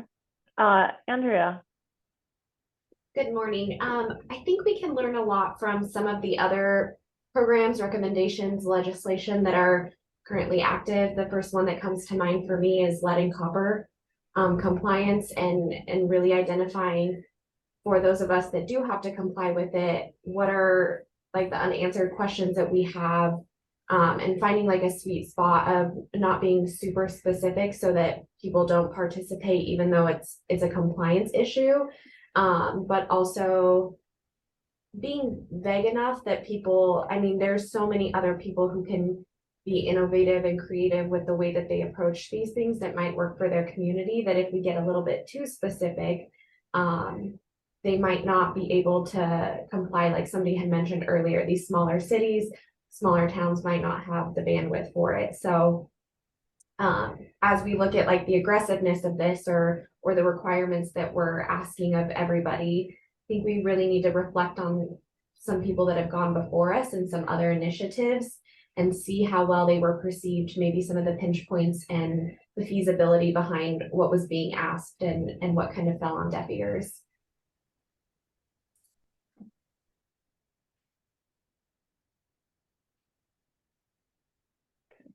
Any other comments before I ask you a big question? All right, so reiterating kind of what we're hearing is the group would like to explore and maybe organize that exploration around, as Laura said, what are the, let's brainstorm and identify what those low pain points are that we all have agreement around. Let's explore the implications around the current funding for turf replacement that's ending and the new capacity that's been brought to the state by Jenna to focus on this issue, regardless of the program funding itself. There's also the staff capacity that's been brought to bear. And then on the administrative side, exploring opportunities for where this could be phased in and tied to state program grants and or potentially some other mechanism. So those were the three kind of key things. Process-wise, learning from others and sort of identifying what some of those gaps are in terms of information that might be missing. And then finally, process-wise, is it best to do this within the context of a group? Like we could do a super fast brainstorm right now and kind of just get a bunch of ideas on the wall. Or if you don't want to think off the cuff, we could provide specific like questions to think about to bring to another meeting or to respond to in a survey so that we could craft some draft language to work from rather than a blank slate. Or we can see if anyone's interested in a subcommittee that would sort of help in between meetings to come up with something to respond to. So process question for all of you, given that you are already contributing a lot of time. And we have a number of meetings still to go. We do have some time today. How would you like to proceed from this discussion to the next phase? Do you want to do a quick brainstorm, throw a bunch of stuff at the wall or do a survey? Do you want us to bring back a draft, or do you want to do a subcommittee? So you can either respond in chat or just kind of give me a general how you think you'd like to get into this, because this is not a simple dialogue. Marjo, just for the record, and we can do whatever the group wants, but my 2 cents is I usually work better when I have something to respond to. And I guess I know that this is complex, but I have a pretty good sense of what this would look like in the report. And and just to give you an inkling of what's in my brain, I think we would say task force generally thinks X about something, and then we would, I think often caveats are great, right? But we may not know this, or some of the conversation we had on specifics. So, some of these specifics have very detailed nuances that I think we would capture those pros and cons.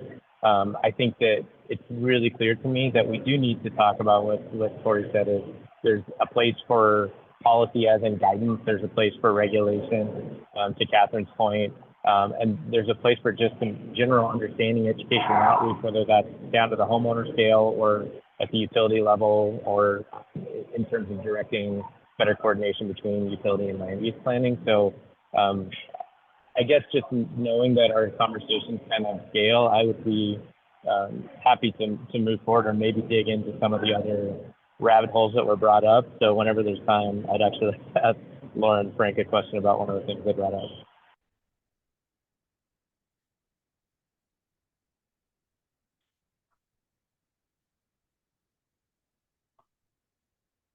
Did you have a question, Russ? Yeah, it's a little bit off topic, but one of the things I'm really, can you hear me? Yeah. Okay.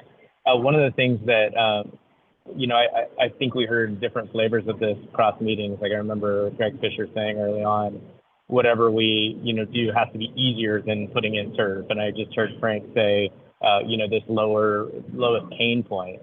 And I heard Laura kind of echoes some of those similar comments. I'm wondering to this topic of just how we create change.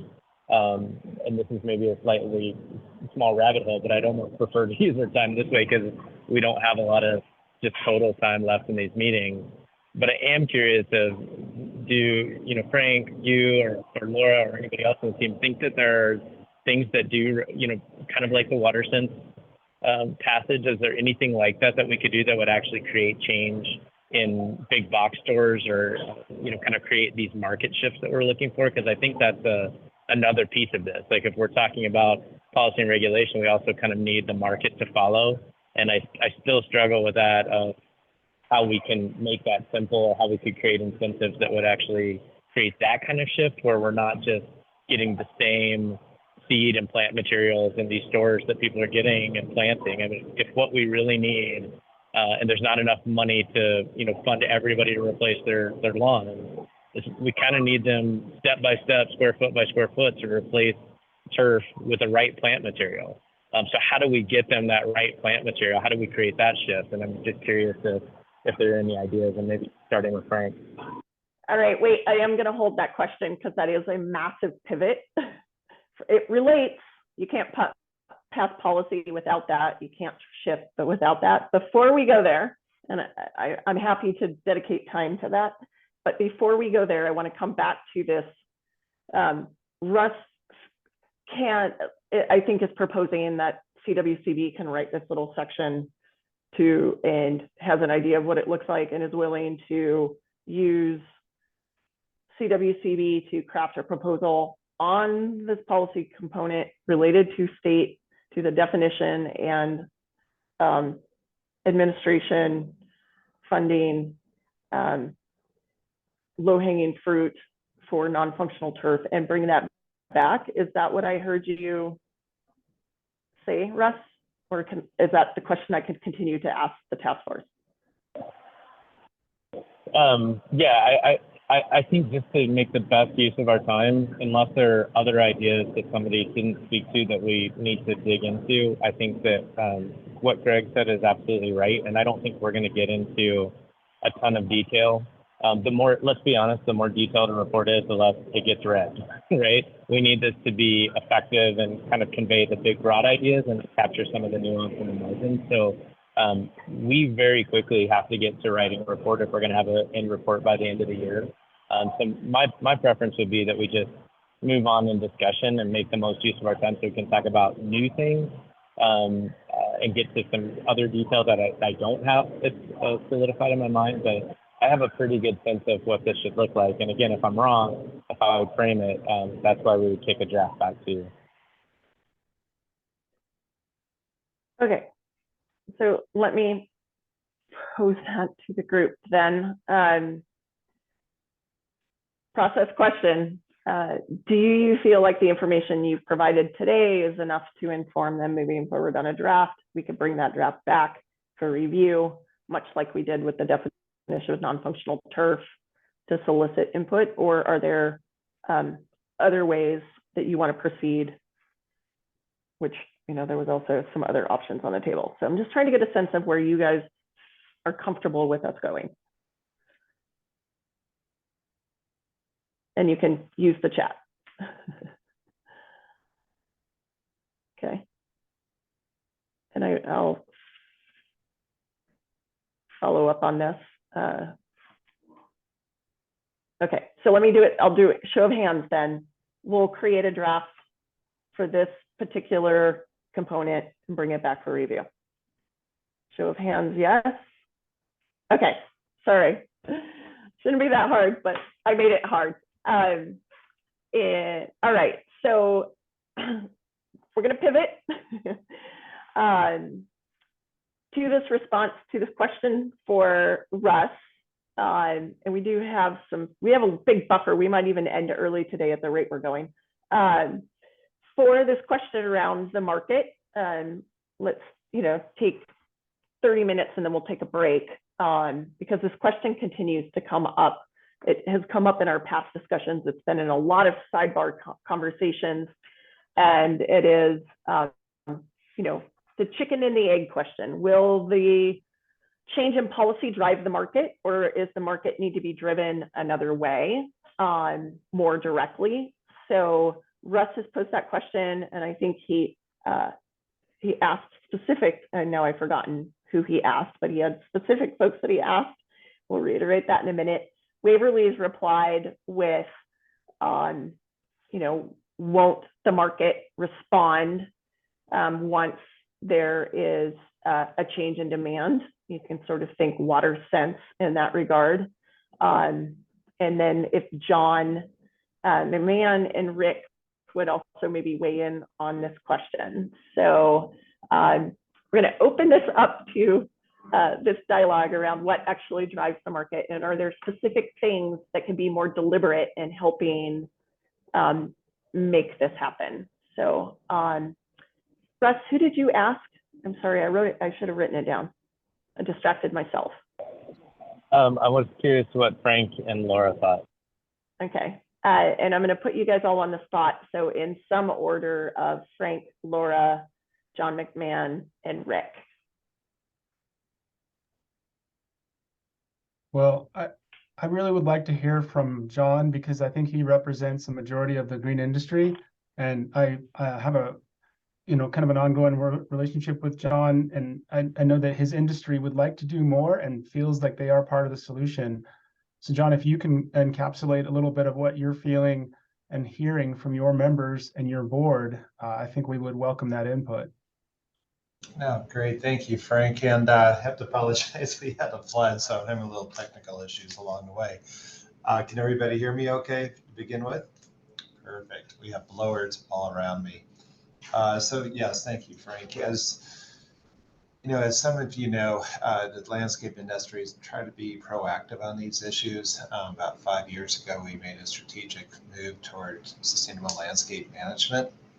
It's not the most robust system. It's an opportunity to take lowest hanging fruit, which is maintenance, because the vast majority of the landscapes are already installed, as to what we could do different to reduce water, do the right plant selection, to help with plant nutrition. So from our perspective, you know, the first piece is that we have a push to try to have our companies get certified in SLM as a starting point.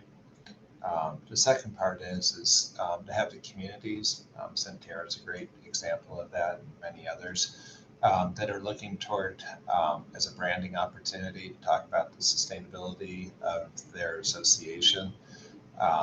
And therefore, we're seeing that people are proactive in joining into what we call sustainable landscape communities, in which you're using SLM practices. Yet to come is installation.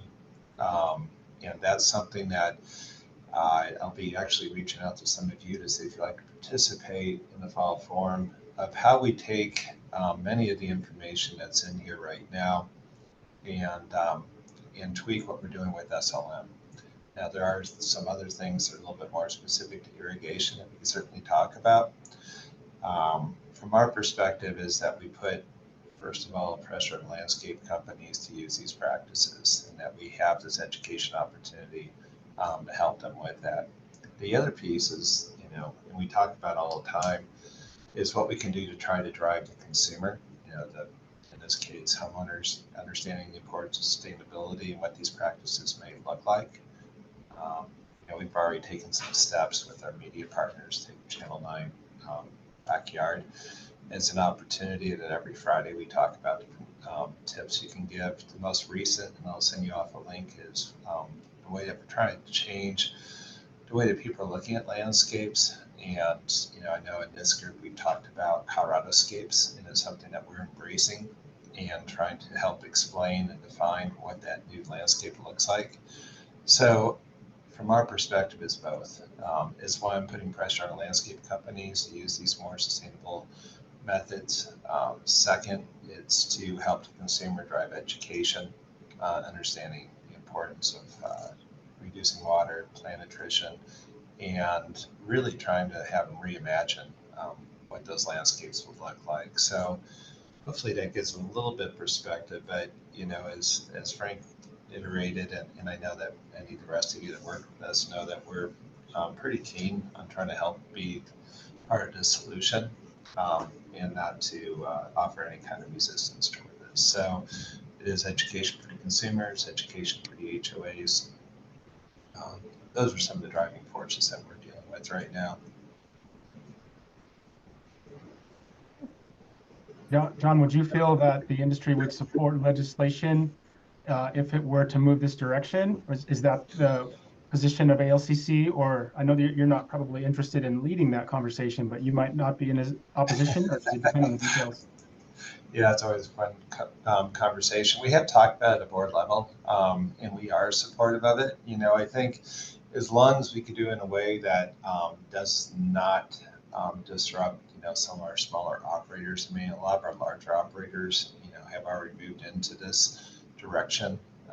And so if we can do it in a mindful way that doesn't, have dramatic impact on the smaller operators, that's our policy position, is that, we're at a point that we would help support that type of regulation.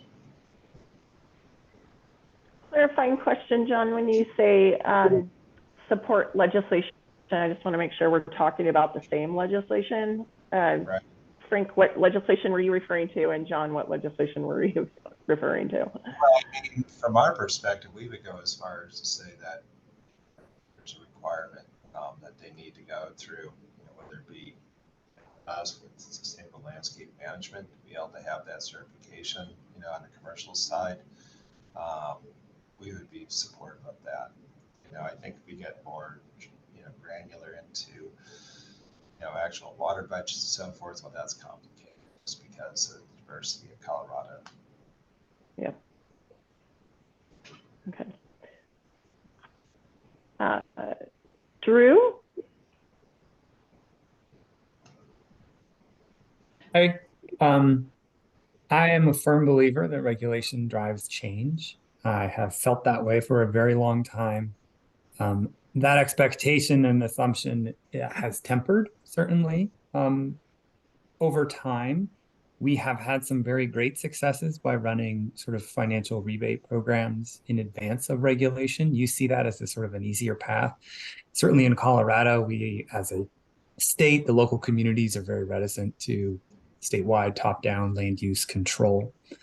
All of that said, I think the political place that our community is in within Colorado, that the Western United States is, the fact that the Colorado River is in drought and it is national news, creates a special opportunity for us to pass some kind of legislation this year, next year, soon, that may not have been we could not have been able to do in the last year or two. So I think we should do some kind of regulatory action on banning turf in medians, for instance. I think it should be a low bar. I think it should be easy. I think it should be widely agreed upon by lots of people. And we're going to get pushback that this is the foot in the door. This is the elephant's trunk under the tent about how the state is starting to regulate land use. Yeah, we are, because we all collectively have decided, and the vast majority of our public agree, that putting Kentucky bluegrass in street medians is stupid. That's my pitch. We'll turn that into a commercial. Patrick. I was going to chime in on the current market realities question, because I think that it's currently happening already, especially up here with the cost of water. We're changing the way we design communities. We're not building large turf expanses anymore. We're building large native areas and doing targeted turf areas. So I think with new communities, as a function of sheer economics, it's already happening, because it's just the way of doing it in the past just is not sustainable economically, with the cost of water in our market up here. So it's already occurring in new communities. I think the most impact we will have is how we do this relative to older communities that have been built under older or no standards, and they just blew turf everywhere. I think that's where we'll have the biggest impact. And, current market realities are already forcing change up here. Laura?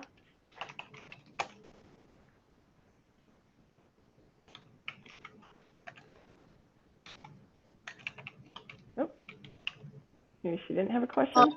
Laura's on mute. Laura, you're on mute. Sorry, I'm on mute. Thank you all. Yeah, I guess I just wanted to quick shift gears a little bit to the homeowner, this like single family homeowner, really quickly, just thinking a little bit about that as well. And again, both retrofits and new build. I do want to flag, and no one said it, I think it was in the chat, but there's like this need to, like, the pace of change is really critical, right? Because as we know, once something goes in, it's way more expensive to take it out than to put it in the first place. So yeah, there's this need to accelerate change, but also not do it wrong. You can put something in that looks water efficient, and if it's not done well, it can use just as much water as something that is water efficient. And so, yeah, I think that, like, Resource Central and Kate, think you'd be great to hear from, but there is the more social aspect. When I looked at the notes from like the different tiers of what a community might want to prioritize regarding turf retrofits, for example, the homeowner level is really where we're going to get a lot of the social buy-in for this being the new Colorado aesthetic. And so, while it may not always be the cheapest to put in, I think it's also really critical to just kind of make the societal shift that we need to make. And I also think, even though it does tend to be more expensive, like if you're putting in perennials than switching like a large commercial area to native grasses, the homeowner also tends to pick up a lot of those costs as well. And then, the other neighborhoods, it gets socialized. So I just want to flag that. And so I do think there's a few pieces there. Like when we think about what our, stores are selling and whatnot, there is the market shift, but yeah, there might be things we could do to really like prioritize or, elevate the more regionally appropriate plantings at some of those stores. And I have no idea if you could pass legislation, like identify, if we came up with a plants list, like maybe you could have some like signage that has to happen and like point people to it and have some nice pictures or something, just to kind of get folks to buy that more.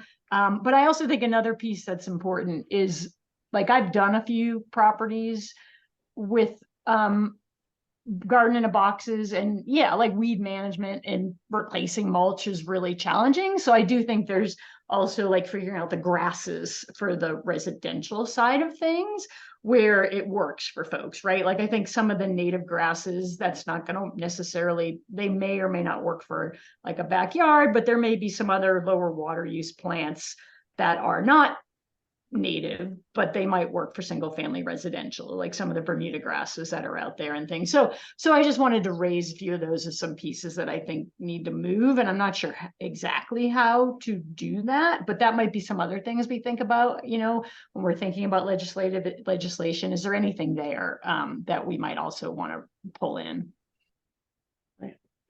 Let me ask a follow-up question, because I think there's, as we talk about this afternoon, that the way that state policy is sort of regulating non-functional turf and where it goes versus a landscape ordinance, for example, that really gets into the specificity of, you know, what gets installed. And we're going to actually do some learning around policy here.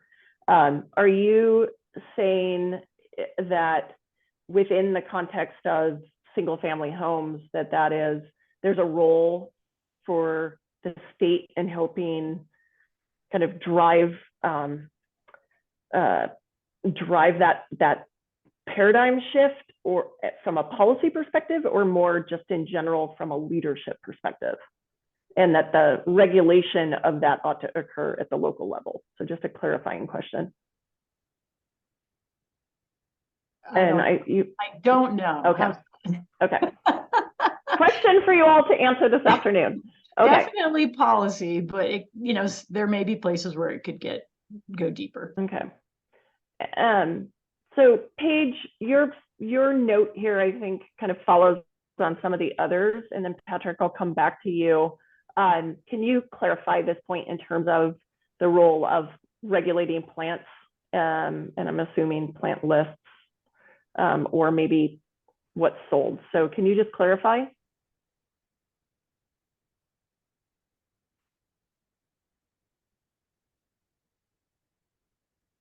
Paige, are you there? All right. Sorry. All right, we'll come back to Paige. That's okay. Go ahead. Sorry. Oh, yeah, I just think it would, if we regulated what nursery is allowed to grow or sell, I don't find it that much more controversial than how noxious weeds are prohibited, or noxious plants are prohibited to sell. And I think that would be a higher way to influence what's sold at the big box stores. Okay. Patrick. Yeah, thanks. I was wondering, and this would be maybe a question for the group and maybe some of our municipal water providers on here, but how do water rates play a role in influencing people to change historic practices? And the reason I bring that up is that as we've seen rates rise, specifically in a lot of our master plans communities, we have now seen the pain of $200,000 irrigation bills. And it's starting to force change of like, gosh, do we really need these large turf expanses? Because I still fundamentally believe there's a disconnect between the cost to acquire water and the cost to use water. And so I wonder how rates play a role in forcing change here. I can provide just a small insight into that. We are often seen as the backup to irrigation water. 95% of our customers have access to raw water, irrigation water, through a separate provider. And we have gotten the comment that even irrigation water is super cheap. But if years like this year happen where infrastructure is being mucked up, or, you know, it's just too much to handle the irrigation water, they oftentimes will switch and water with domestic water. The tiers in our system become super steep the more that a customer uses, but quite honestly, that is the only way conservation wise that we are able to like catch people's attention, is to hit them in the pocketbook. We see it all the time with like leaks and stuff. People are freaking out over why their bill is so high. So I do think if we can somehow make it painful through like a financial process to water outdoors even more than it is now, that might be a solution. But when you hit people with these high bills, they definitely are alert and a little bit more perceptive to where they're using their water, for sure.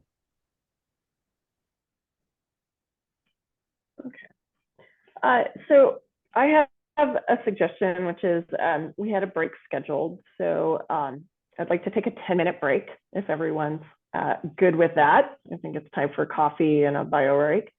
And when we come back, I think we'll sort of conclude kind of where we're going with this morning's discussion. And I think there's actually, we can kind of pivot. We're already kind of moving into other dialogues, like water rates is an entire discussion for us. But we'll kind of wrap up this chicken and egg of the market. And then I think we're going to go ahead and just like make the pivot to the next discussion for the rest of the day, which is really starting to kind of move into, and Catherine, I see your hand, move into dialogue around local policy. So Catherine, go ahead. I just wanted to ask if we could hear from Jacob as a representative of the landscape industry just before we close this discussion, because I think we're talking about capacity and he might have some insight to share. Yeah, thanks, Catherine. You know, I think there are so many different aspects that you have with this. You have the education aspect, you have collaboration aspect between water providers and landscape contractors and homeowners. You have the seed growers, the sod growers, you have the suppliers of even herbicides. And so I think there really needs to be just a good mix of this. It's not going to go well if there's just a bunch of regulation that gets put out and say you have to do this, but then you know, the market will change over time.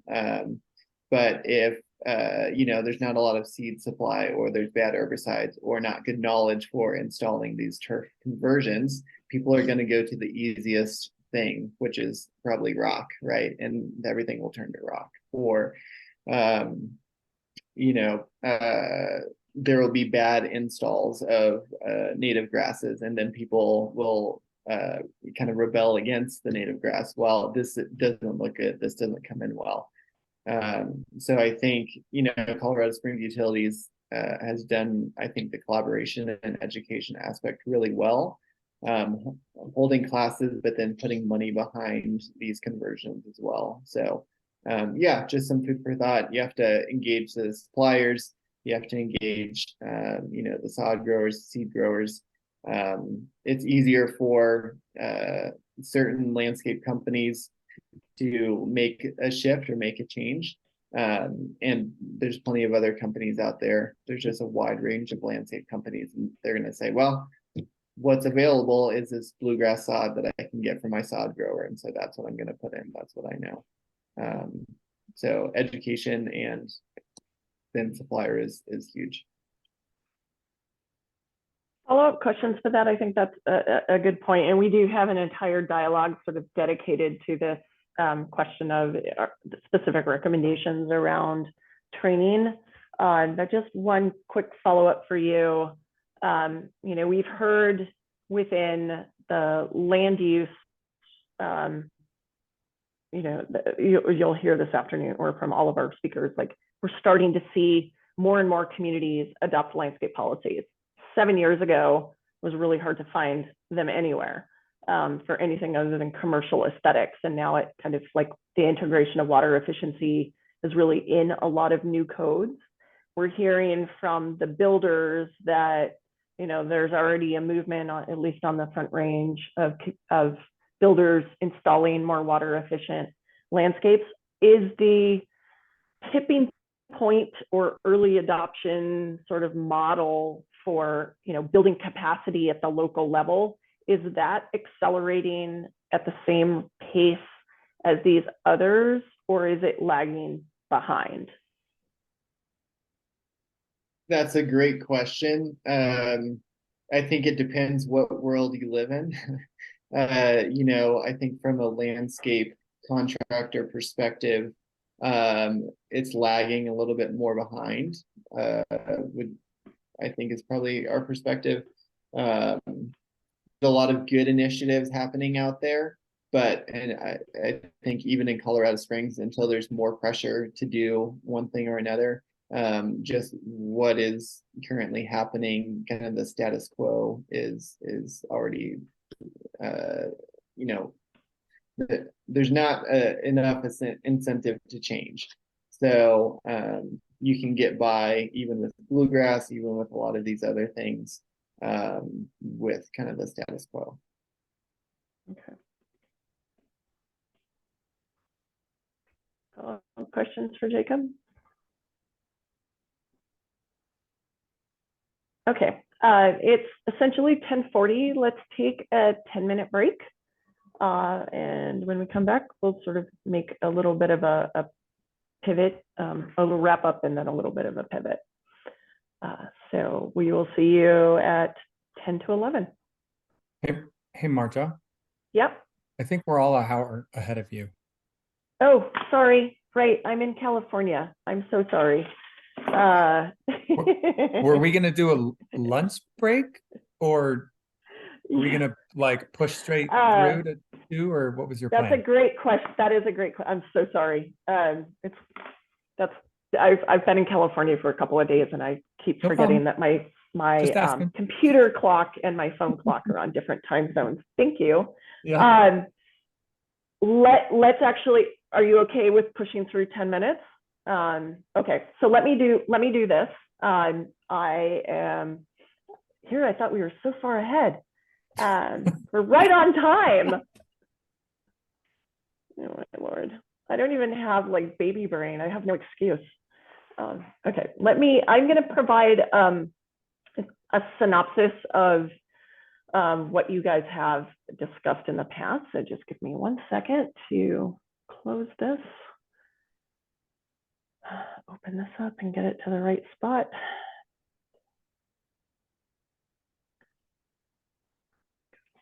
Slideshow.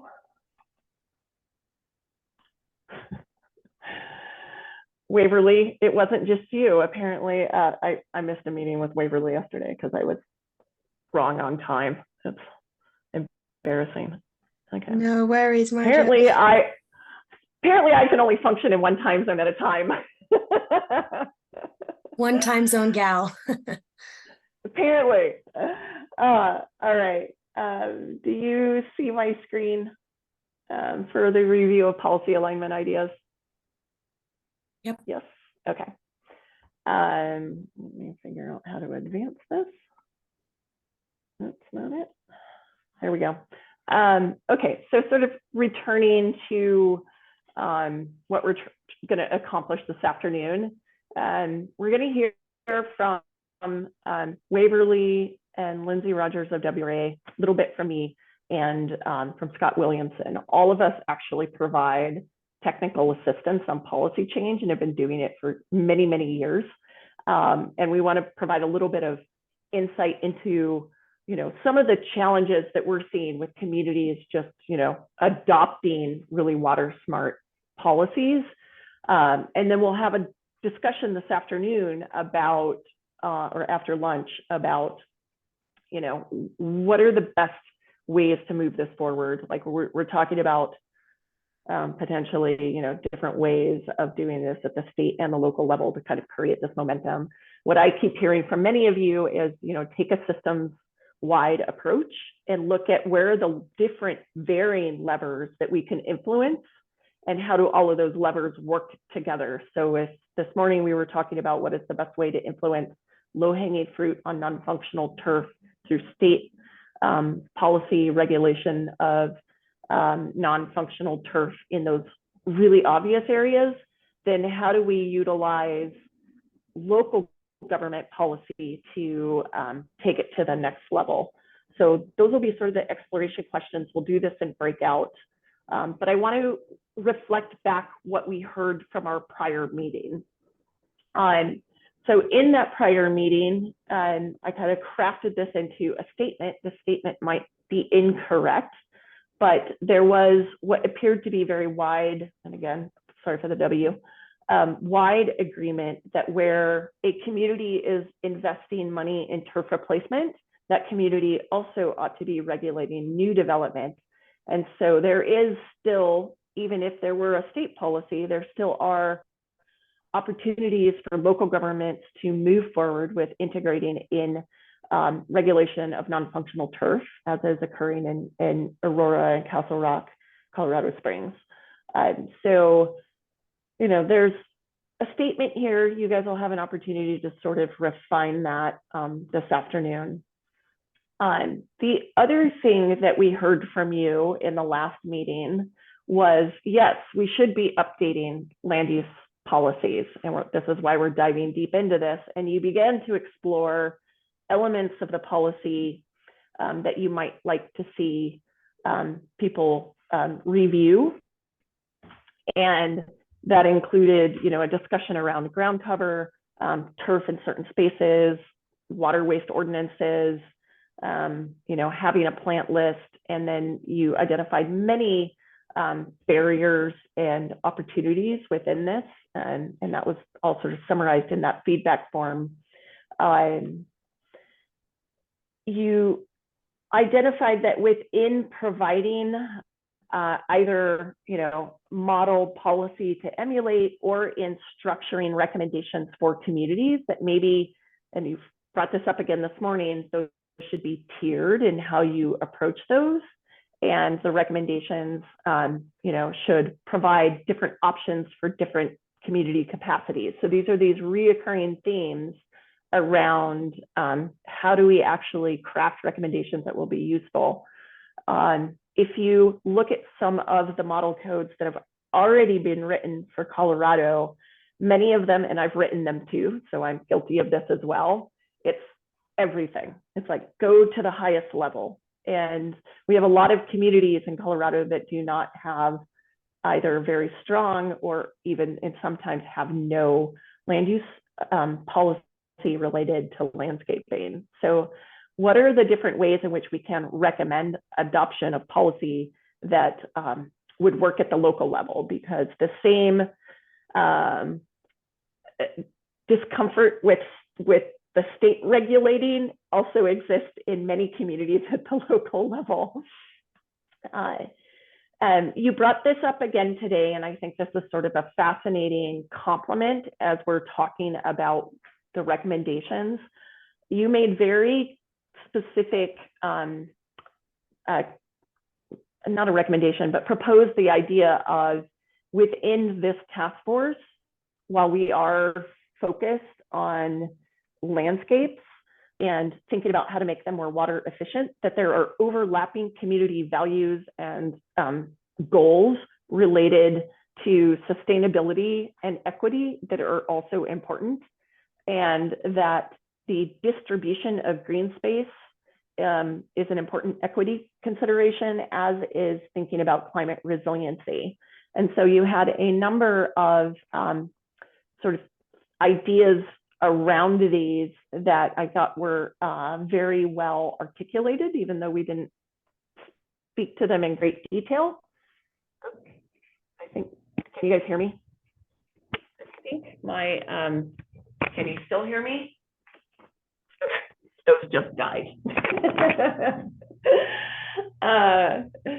That the overlap, this question around both how do we ensure that we're making a statement about the importance of green space in all communities, both in a turf replacement program and conversion program, as well as in policy itself, that achieve community goals around equity as and the distribution of green spaces, which when we say green spaces, to me, I do not hear turf. I think we need to be really clear about green spaces and parks can be other things than turf.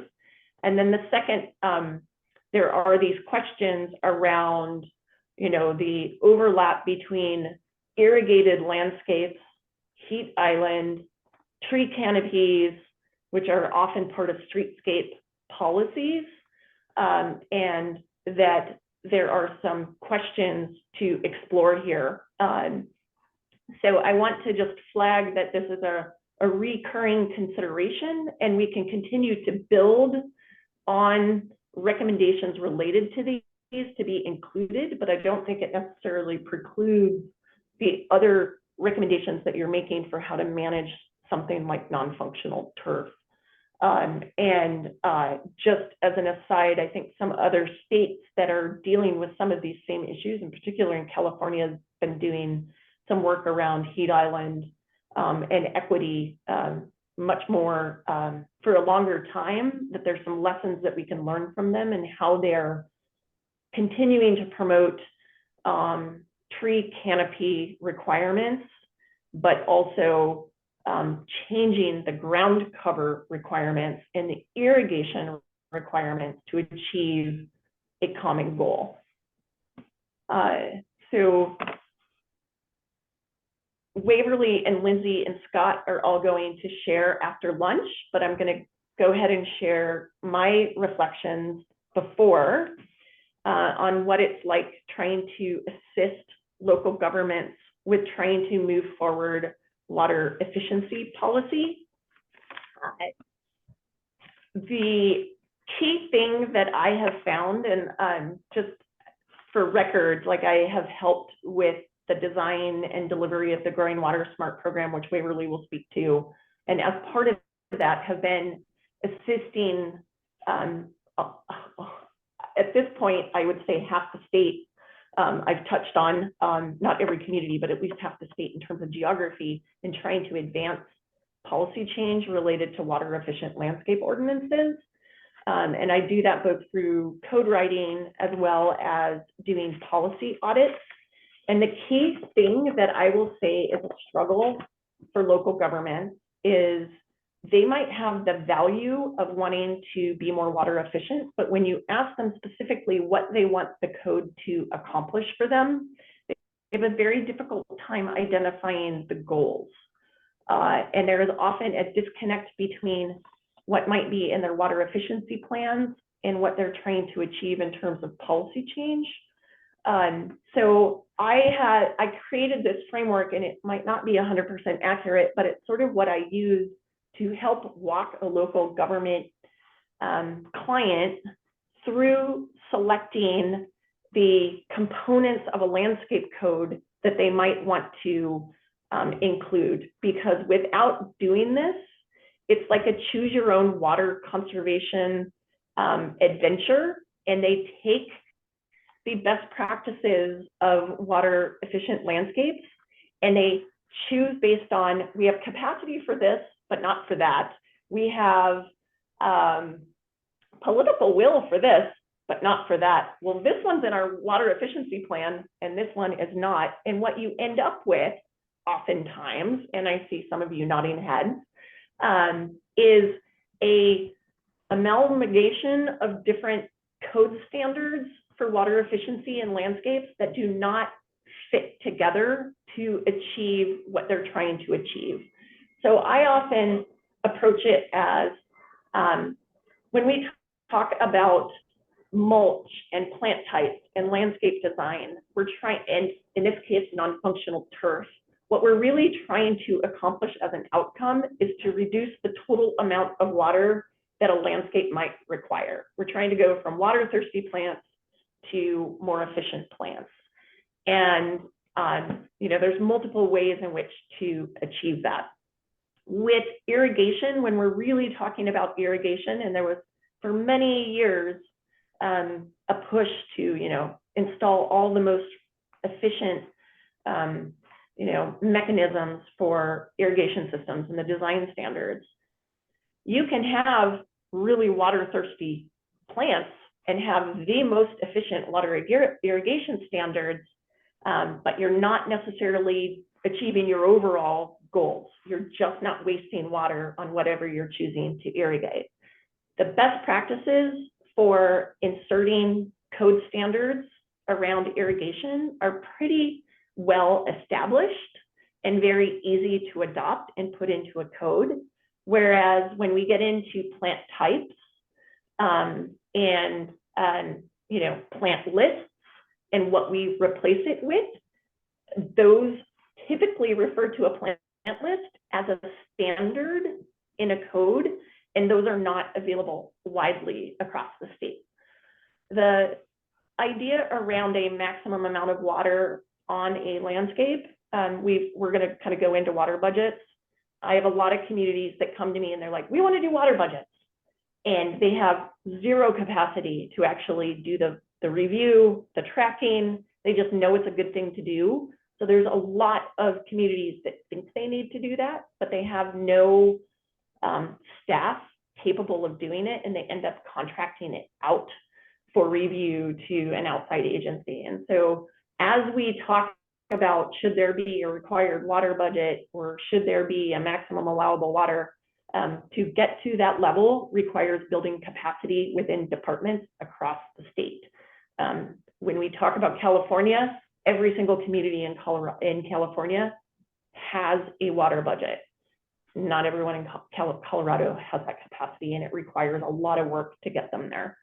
And then lastly, a lot of communities already are adopting, we want to use non-pot water or potable water, but limiting water pressure on the water system is most often or most frequently the reason communities move to regulating water. So as we move into a discussion around code and what elements of code and what the code should achieve, this is just something I use as a framework to really help determine where we want communities to go and what they're trying to achieve. So just something to think about, because codes are actually really replicable and easy in terms of what's in them. They all include these basic elements. They're very, redundant in those regards. But there is within a code structure extreme variability in these highlighted red components. And so my experience for most of Colorado has been, if they have a landscape policy in and of itself, it most often is regulating the aesthetics in commercial non-residential development, and moving to adopt code for residential is like, if a community has had a code for a while, that's kind of the direction they're going. Some communities, and I'll talk about examples, are just going, because of this sort of pivot towards water efficiency and this urgency that we're feeling, there are now a lot of communities in Colorado that are going like 0 to 80, and they're going straight to regulating residential, commercial, parks, open space. And so that has not been the traditional pattern in Colorado, but it is something that is increasing in frequency as communities are kind of moving in that direction. Like in the past, it was like whatever a single family home wanted to do, a single family home could do. So there's a lot of transition in that around the applicability of who adopts and has to be held to this new water efficient standard. Turf limitations used to be, really rare in Colorado. And again, I'm seeing a lot more communities. We have multiple communities that are currently working through those. The limitation on turf has actually been around a really long time. We just haven't talked about it in the context of this functional, non-functional focus. And so I think there are other ways that we can talk about lower capacity communities and the types of grasses that they allow. Prohibited plant materials, somebody brought this up earlier, have been around a long time. Like, we've banned noxious weeds for a really long time. We can easily identify types of grass, like Santa Fe did years and years ago, that says, we're going to regulate how much Kentucky bluegrass there is, or we're going to just outright prohibit it, as they did in Arizona. So it's not always a non-functional turf ban. So as we kind of think about different scales of how this all gets adopted. And this is just an example of, like, Aurora, you guys are here, you guys can do this, but using definitions around cool season and warm season grasses is actually a very common kind of standard within codes.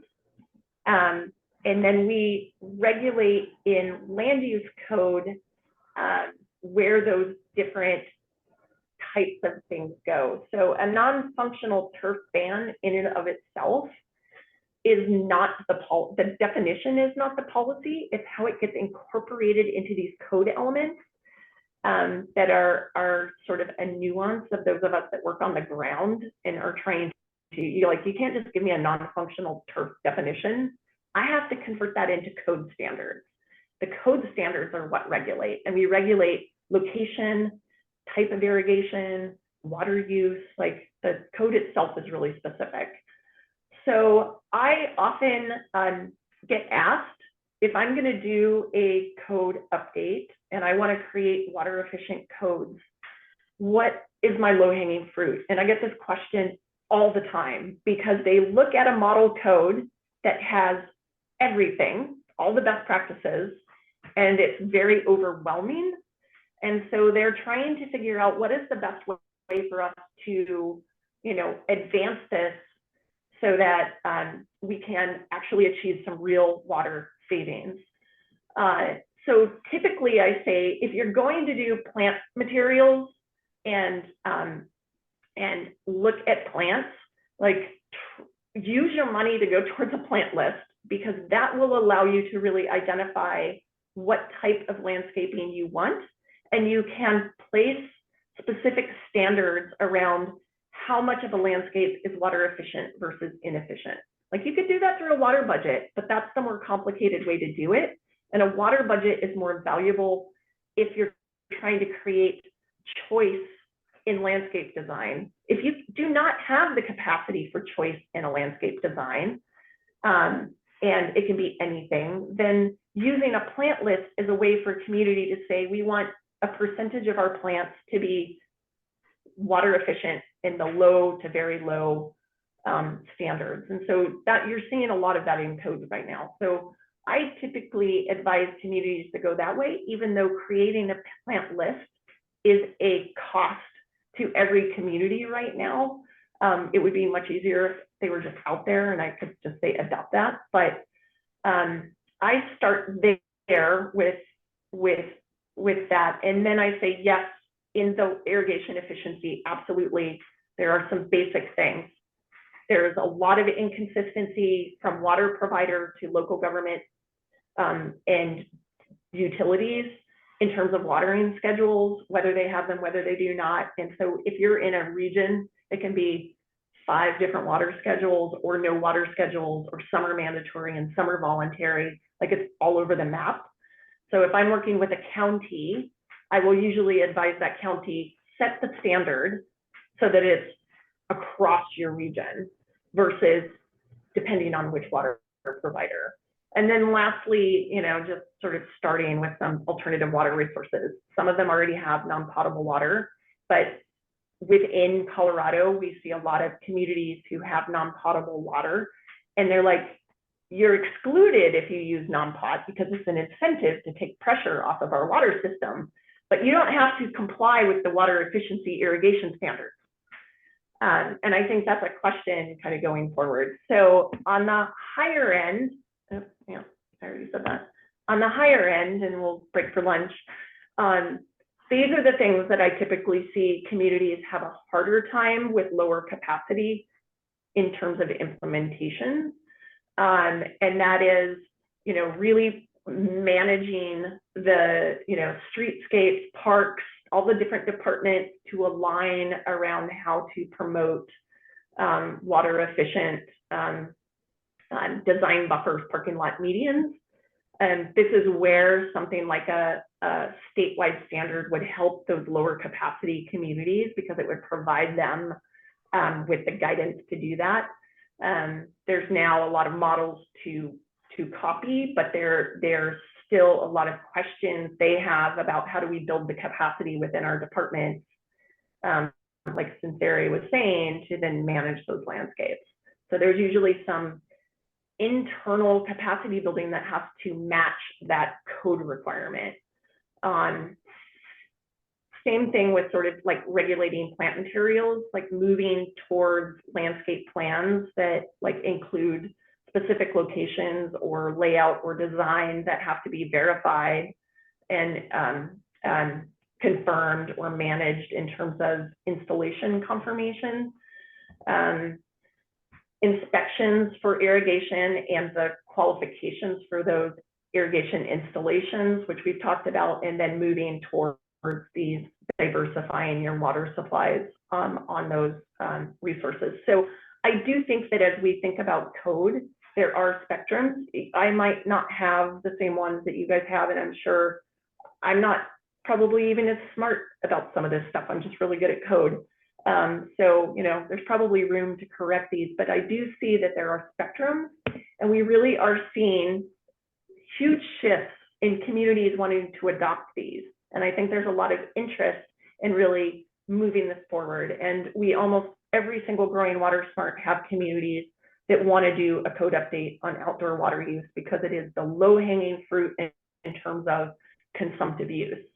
And it is a massive amount of water in every municipality. So I'm going to highlight Grand Junction because they just recently updated their code. I don't know who their consultant was, but they went from and can you still hear me? I'm getting a weird, okay.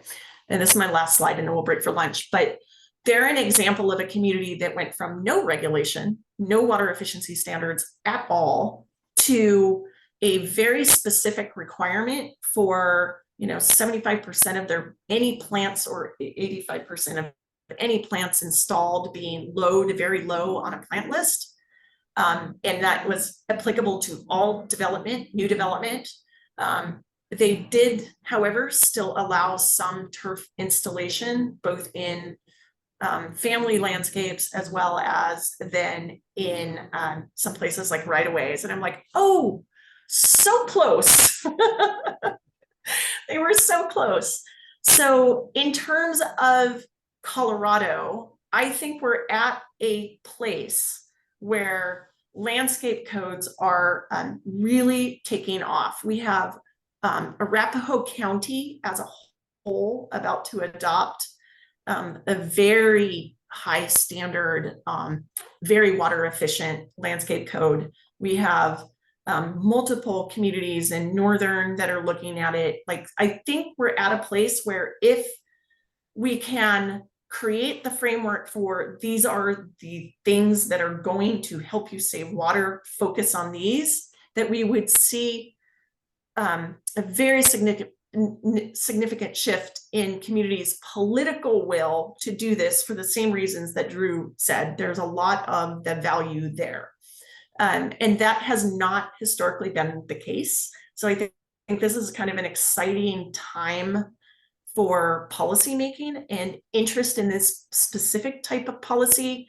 And I'm sure Waverly and Lindsay will kind of reiterate, we have more people asking for support in making these policies than we have resources available to provide technical support. There are a lot of communities that are going direct through their own financial resources and just getting their own consultants to do their code updates. But with the smaller communities and with the lower capacity communities, they are definitely interested in support to do it because they don't have the internal capacity nor the financial resources, but are still interested in the codes. So as we move into this afternoon breakout, you know, just be thinking about what might also be available to help accelerate the adoption statewide of code updates related to water efficient landscapes, because I think we're in a really good position right now that had you asked me 7 years ago, I would not have felt as optimistic. So that's all I have. We'll take a lunch break. We'll come back at, I'll give you an extra 10 minutes because I took 10 of yours, and reconvene at 10 after the hour, and we'll pick up with Waverly and Lindsay, and then we'll hear from Scott on the model code update before we go into a breakout for the afternoon. All right, we'll see you guys in a little bit.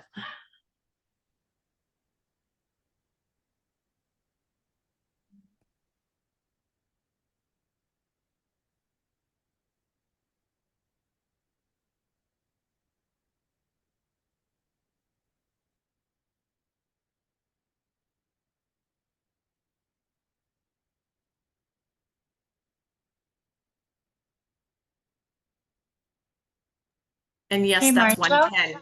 Yes. Yeah, I was just gonna say, yeah. Is that fine with our 110 will work? Or 30, oh God, I'm sorry. It's a 30-minute lunch. I'm a space cadet. So yes. Let me reiterate that for everybody who's hopefully listening to me and looking at the Marjo is a space cadet. I will send that out and put it in the chat. Talking and following my notes at the same time and looking at messages. Lunch is 30 minutes, everybody.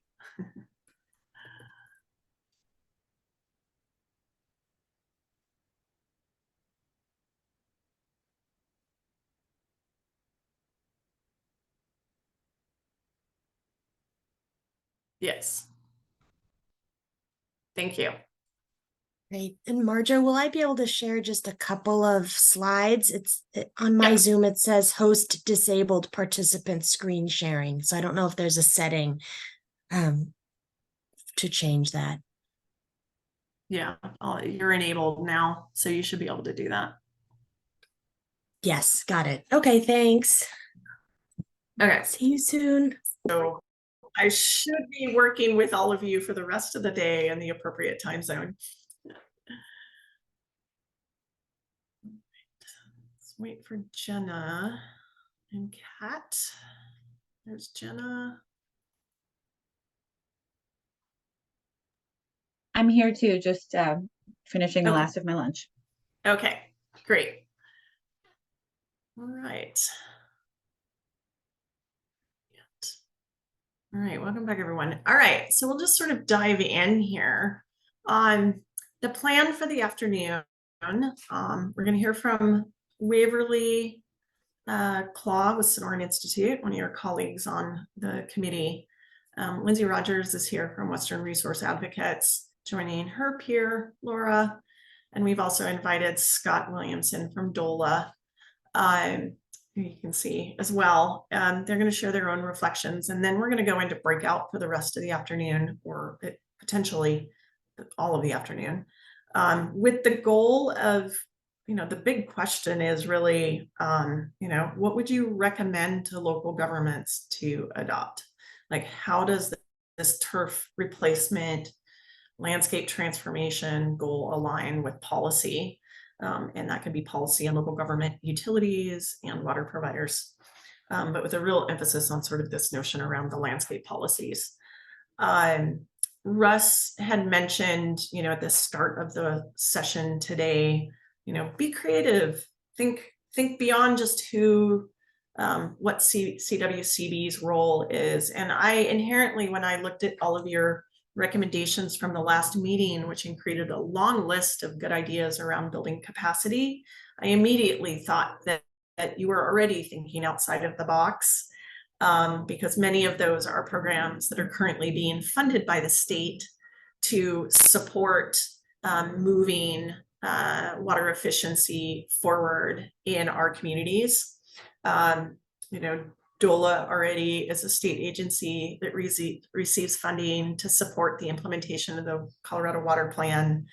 Waverly, through Growing Water Smart, is funded in part through CWCB, supporting implementation of the water plan, as well as some of the work within Western Resource Advocates and the capacity building that they are doing. So much of this effort at building capacity is already occurring. And some of the questions are, if this is the level of 1.0, what is the level of 2.0 that will really take us further? So to frame up the breakout today, I'm going to go ahead and turn it over to them to kind of continue to share these experiences. So we'll go ahead and start with Waverly, and then we'll follow Waverly with Lindsay, and then close with Scott. So take it away, Waverly. Great. Thanks, everyone. Great to have an opportunity to talk a little bit more about the work that I do with the Growing Water Smart workshop. Let me just get my screen set up here. Can everyone see my slides? Yep. Great. Okay. So I'm just going to bring you back over here so that I can look at you. So for those of you who aren't totally familiar with Growing Water Smart, we, the Sonoran Institute, in partnership with the Babbitt Center for Land and Water Policy and local partners such as Northern Water or the Colorado River District, we put on a training and assistance program that essentially is intended to break down the silos and work cross sectors between land use planners and a local government, elected and appointed officials who make sort of the long range plans and regulations that govern where and how they grow, and the water resource managers that that serve the water that is required for that development. And we've held 9 workshops in Colorado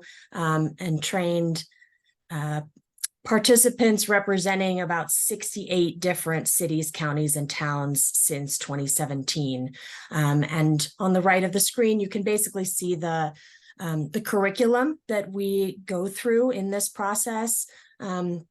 Communities bring their team together to the workshop. They assess their current conditions. They set their goals around better integration of water saving measures into land use plans and policies. They develop a water smart message, and importantly, they leave the workshop with a 12 to 18 month action plan that helps them be really clear about the strategies that they plan to implement that make sense for meeting the challenges of their community. And then they go home and implement them. We offer small seed grants to do that. And we've distributed 25 $10,000 grants to communities to help them move forward on those projects. And I just want to show briefly a map of all of the communities that have participated in Growing Water Smart since 2017. As I mentioned, that's 68 counties, towns, and cities. A lot in sort of the Northern Front Range. We've had a lot of work recently in partnership with Northern Water to get their allottees through.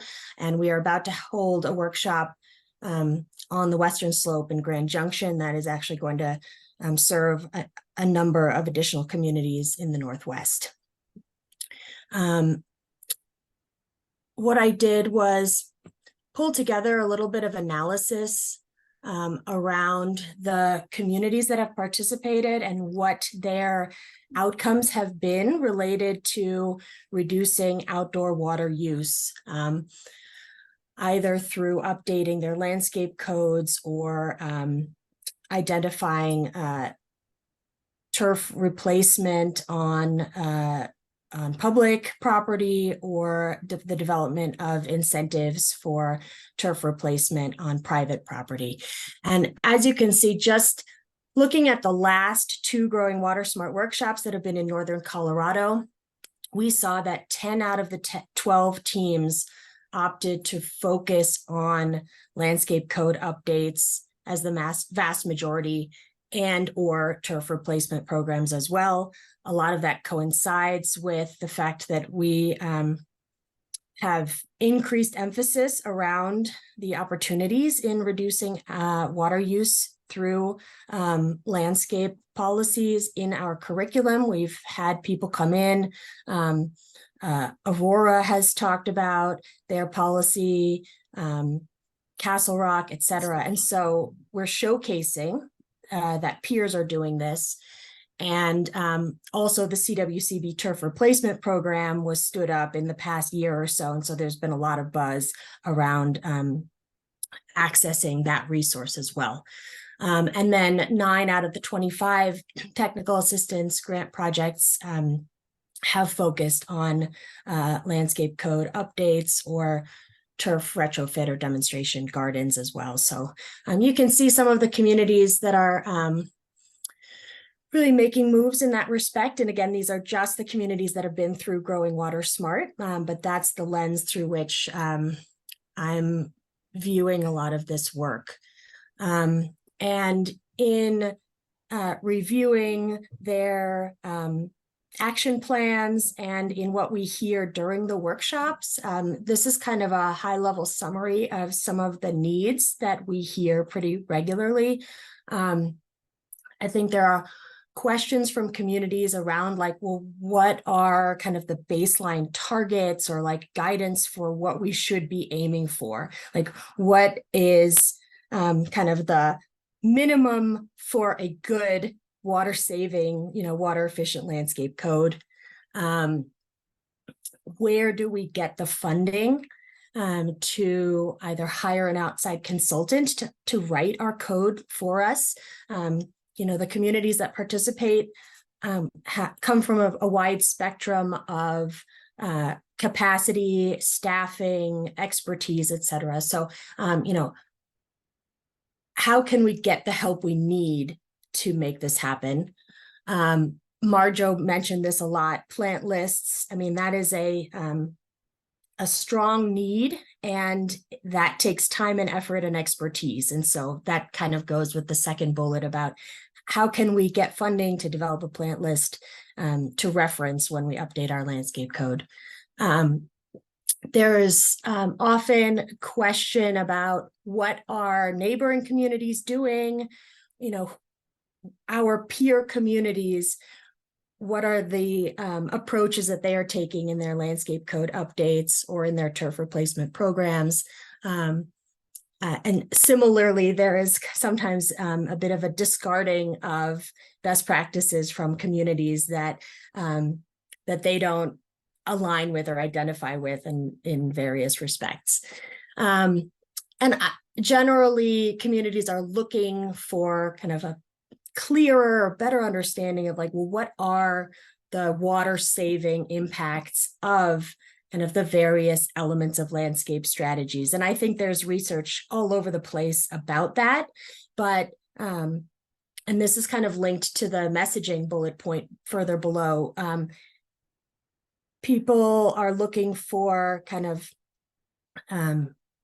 data that can help them make these decisions, and also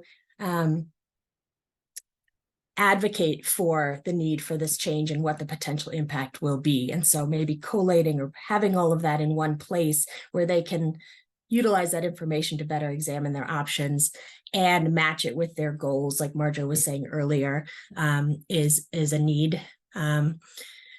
As is kind of tracking the impact of water savings over time. If you do adopt a new landscape ordinance that focuses more on water conservation and efficiency versus aesthetics, like how can you show that that is making an impact or difference over time? Messaging to the public and to elected officials routinely comes up. We have to make the pitch that water efficient landscapes are beautiful. Excuse me, I've got a cold at the moment, so I'm a little hoarse. That these new landscapes will benefit the public. They provide ultimate kind of cost savings to residents who move into new development with water efficient landscapes, et cetera. And then in general, there is a need for increased capacity for long-term implementation and enforcement. So communities say that they don't have anyone on staff, no landscape architect to kind of evaluate landscape plans that come through. They need to hire that out, or it's just not the plans, the policy may be in place, but it's not being implemented or enforced in the most appropriate way. Westminster, and maybe Drew can talk to this, had a technical assistance grant following a Growing Water Smart workshop that they participated in the inaugural workshop, where they made updates to their landscape code, and they even hired, I think, a landscape architect to do plan review that was paid for by the utility, for example. And correct me, Drew, if I got that wrong, but they're looking for opportunities to put all of the pieces of the puzzle in place. It's the landscape code updates, but it's also kind of the development review process and enforcement, which are other elements that need to be addressed as well. So I'll just pause there. I think I had 5 minutes. I probably already talked for more than that, but these are some of the bits of feedback that we're getting from communities that are really seeking to move forward on landscape code changes in Colorado. That's great, Waverly. And we'll take some Q&A right at the end before we go into breakout. Lindsay? Yeah, thanks everyone. I'm Lindsay Rogers. I'm a water policy advisor with Western Resource Advocates. Happy to talk with you about landscaping codes today. I've been working for the past 6 or so years with WRA and then formerly with Water Now Alliance to help provide pro bono support to communities to advance their water conservation objectives or integrated water and land use planning policies or programs. That the community wouldn't otherwise have the time or maybe the staff expertise to implement. Some of the support has been through Water Now's Project Accelerator program and our partnership there, as well as separate initiatives. We have a new CWCB supported project to provide direct assistance specifically on landscape code updates, which we're really excited about. Thus far, I've worked with 6 communities to revise their landscape codes in Colorado, and then, sort of supported or advised a number of others on where to go for resources and support, like some of the conversations we're having today. And typically that support, kicks off with lots of research. So I've talked with lots of you on this call about, your landscape codes and what works and what doesn't. Rick Schultz has heard from me lots over the last few years about Castle Rock's code. Typically includes lots of stakeholder engagement with, community members, staff from different departments, appointed boards, developers, landscape community. Of course, the actual drafting and revising of the code language, and then support for staff to move the ordinance through the council adoption process. That's kind of the typical layout of what our project support looks like. And I wanted to share quickly sort of 5 key challenges and opportunities associated with waterwise landscape codes that come to mind for me. And some of these Waverly touched on, and I'm sure this group would have many, many more, given all of your experience working in the code space. The first one is that there's no need to reinvent the wheel here. So there's lots of resources. Scott will talk about DOLA's model code that's in the works. I've been using South Metro Water Supply Authority's model landscape and irrigation code for a number of years. Many of your cities have really great, strong code language. And while not every single standard is going to work the same in every community, a lot of that language can be pulled from existing codes. And I think some degree of consistency across communities can only be helpful for the industry, right? For developers, for the landscape community. I think it benefits us all to have some of that consistency. Champions at every level in the community is the second opportunity or challenge. Really critical. That starts at the staff level, city management, city council, community members are included in that. So even with pro bono support, the city really needs to be able to dedicate enough staff capacity to enact this. And you need city management on board to prioritize that staff time and prioritize this initiative with council. At least one city council champion to advocate for this is really critical, that really understands the value and necessity from a water supply resiliency perspective, that can push back against changes that might weaken the intent of the code or even advocate for staff to go further than they think there might be the political will for. I think that was really critical with Aurora's recent code adoption process. And then stakeholder engagement, with community members, identifying those community champions. I know that Aurora put out a community survey and they were surprised at how supportive the community was of turf limits in certain property types. And I think that gave them momentum they needed to go a little further than they might have otherwise.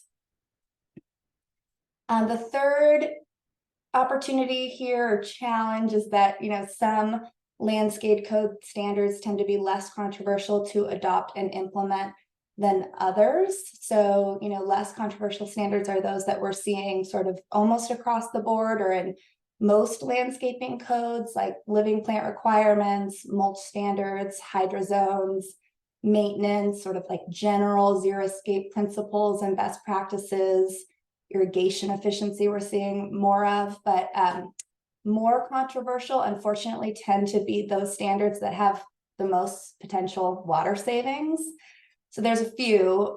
One that I've been focused on a lot lately is that redevelopment threshold. So at what point does a redevelopment project or a landscape retrofit project have to come in line with the landscape code? And that varies significantly. Some say, it's just for scrape and rebuilds or new development only. Castle Rock says, if you're going to change more than 25% or more of the landscaped area, you need to now come into compliance with our landscape code. And that can be particularly impactful, especially for communities that are more built out, so they can see more compliance of their existing properties over time. But I think often, council, community, even staff are hesitant to add any restrictions to what current homeowners can or can't do. The next one, which, lots of focus in this task force, is around limiting cool season turf grass or high water use plants. We're typically seeing communities do this in two different ways. One is to actually put percentage or specific property type turf limits in place. So, you can't install more than 20% cool season turf grass, for example. And then the other way is that you establish a landscape water budget that says, for example, on average, the landscape has to be designed to use less than 10 gallons per square foot per growing season. In my experience, those types of turf limits, high water use plants limits, have been less controversial in commercial properties and more controversial on residential properties where, council or community members are raising questions around the value of utility of having full season turf grass, even in the front yard, differences in water-wise landscaping versus turf grass landscaping costs, changes in the look and feel of that neighborhood between existing properties and new properties. And then certainly what is the water-wise landscape going to look like? Like, how do we make sure we don't have just all gravel in our yards? We're in the middle of some research at WRA on cool season turf grass limits in communities where turf replacement incentives are available. And our preliminary finding is that of the 34 turf replacement programs that we're aware of in Colorado right now, 14 of those, the communities covered by these programs, have some kind of limits in place on high water use plants. So, still a real significant opportunity to see more of those turf limits in communities. And then the last tricky standard is around requirements for landscape and irrigation professional certification. So, we know that we can have the most well-designed water-wise landscape and irrigation plan, but if the person that's installing or maintaining that landscape, doesn't have the tools, resources, training they need to do it effectively, the landscape could still be very water intensive. So few communities, Castle Rock, Greeley, for example, have adopted code language around landscaping irrigation professional certification. But there's are others that think this would be too burdensome to enforce, too onerous on the landscape industry.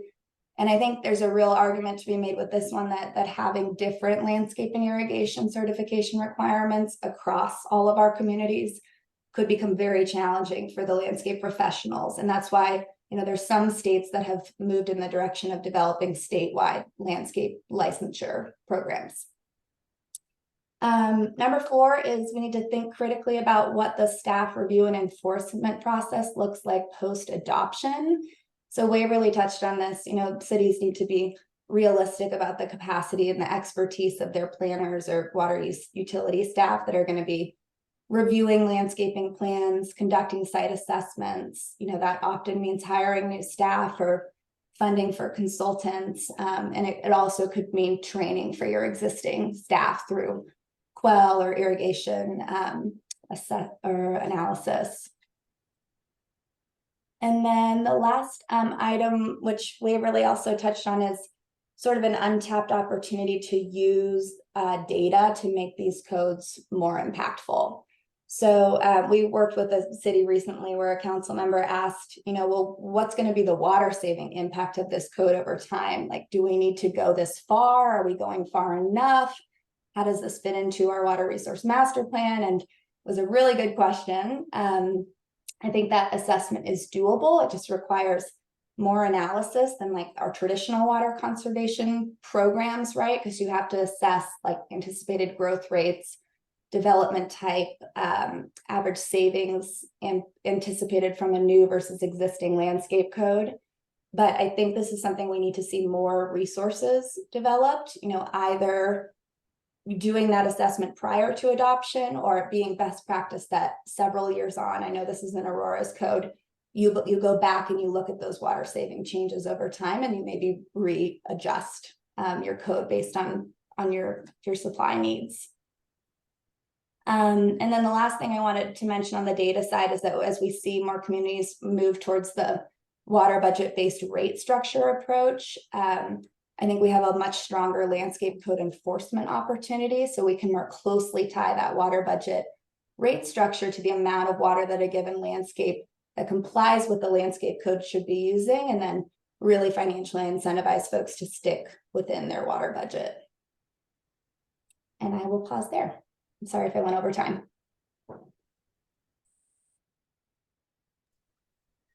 Okay, before we get to Scott, any follow-up questions for either Waverly or Lindsay? Okay, great. Then I'm going to turn it over to Scott to sort of update the state and what they're doing with their entire model code update. Take it away, Scott. Oh, we cannot hear you. I think you might be muted.